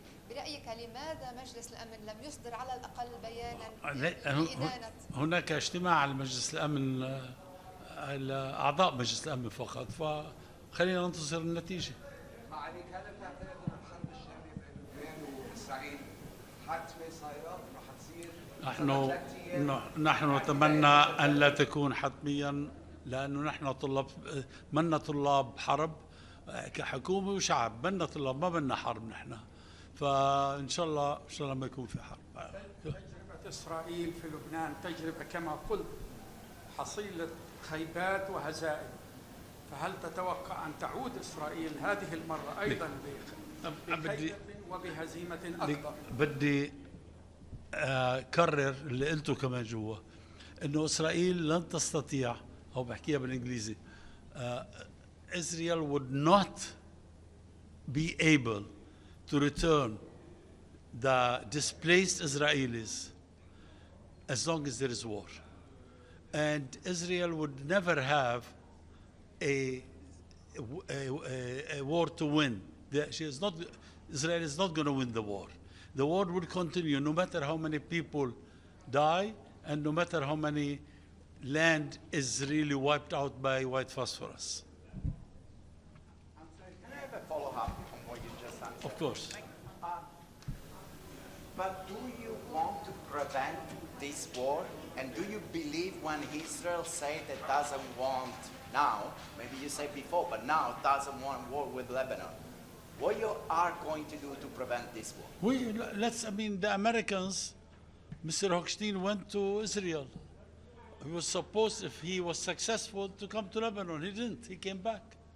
Mr. Hochstein is the presidential envoy for peace between Lebanon and Israel. We are ready to talk with him anytime. If the Israelis have something to give, we will really negotiate, right? I mean, to achieve peace on the borders, you need negotiations. We're ready. He didn't come. So how effective is the United States in this? Effective? Yes. I think the United States is the only country, it's the only country, the main country that can contribute to security in the region. What about the UAE? So what about? What about the UAE? Can they play a role? UAE is not a member in the Security Council now, so what could the US do to de-escalate the situation that it is not doing now? What more would you like to see from the US? They tried in the past. Mr. Hochstein goes and comes to Israel and Lebanon. We haven't seen him for some time, and in Lebanon. And I think the United States, shall we say, until now, did not succeed. But if any country is going to succeed, it will be the United States. Thank you very much. Thank you, sir. But Minister, what is it that the US could actually do?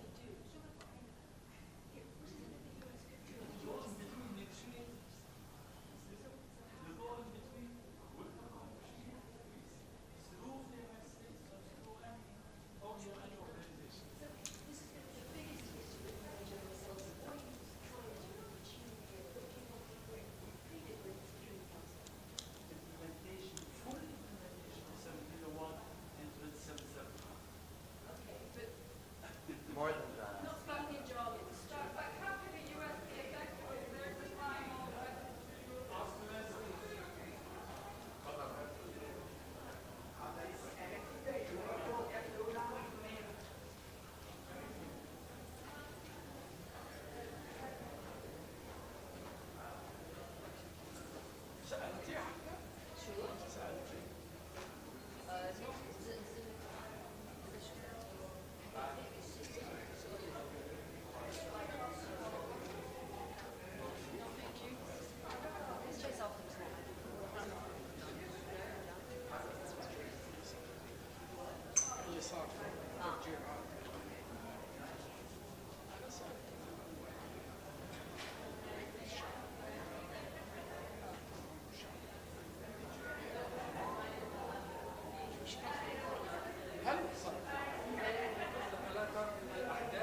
U.S. met anybody?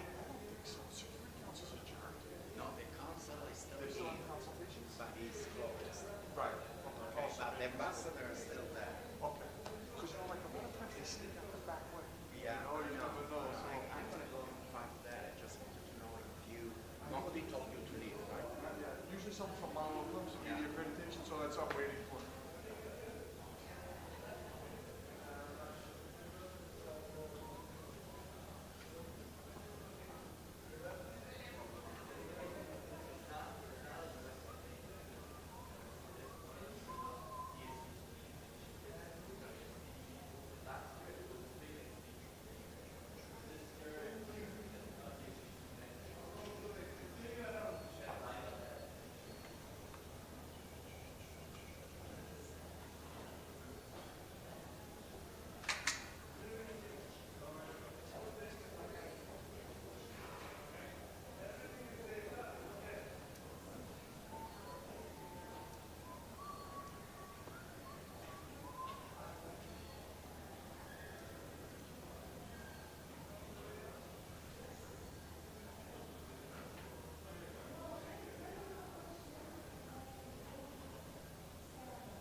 All right, how are you?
What's that?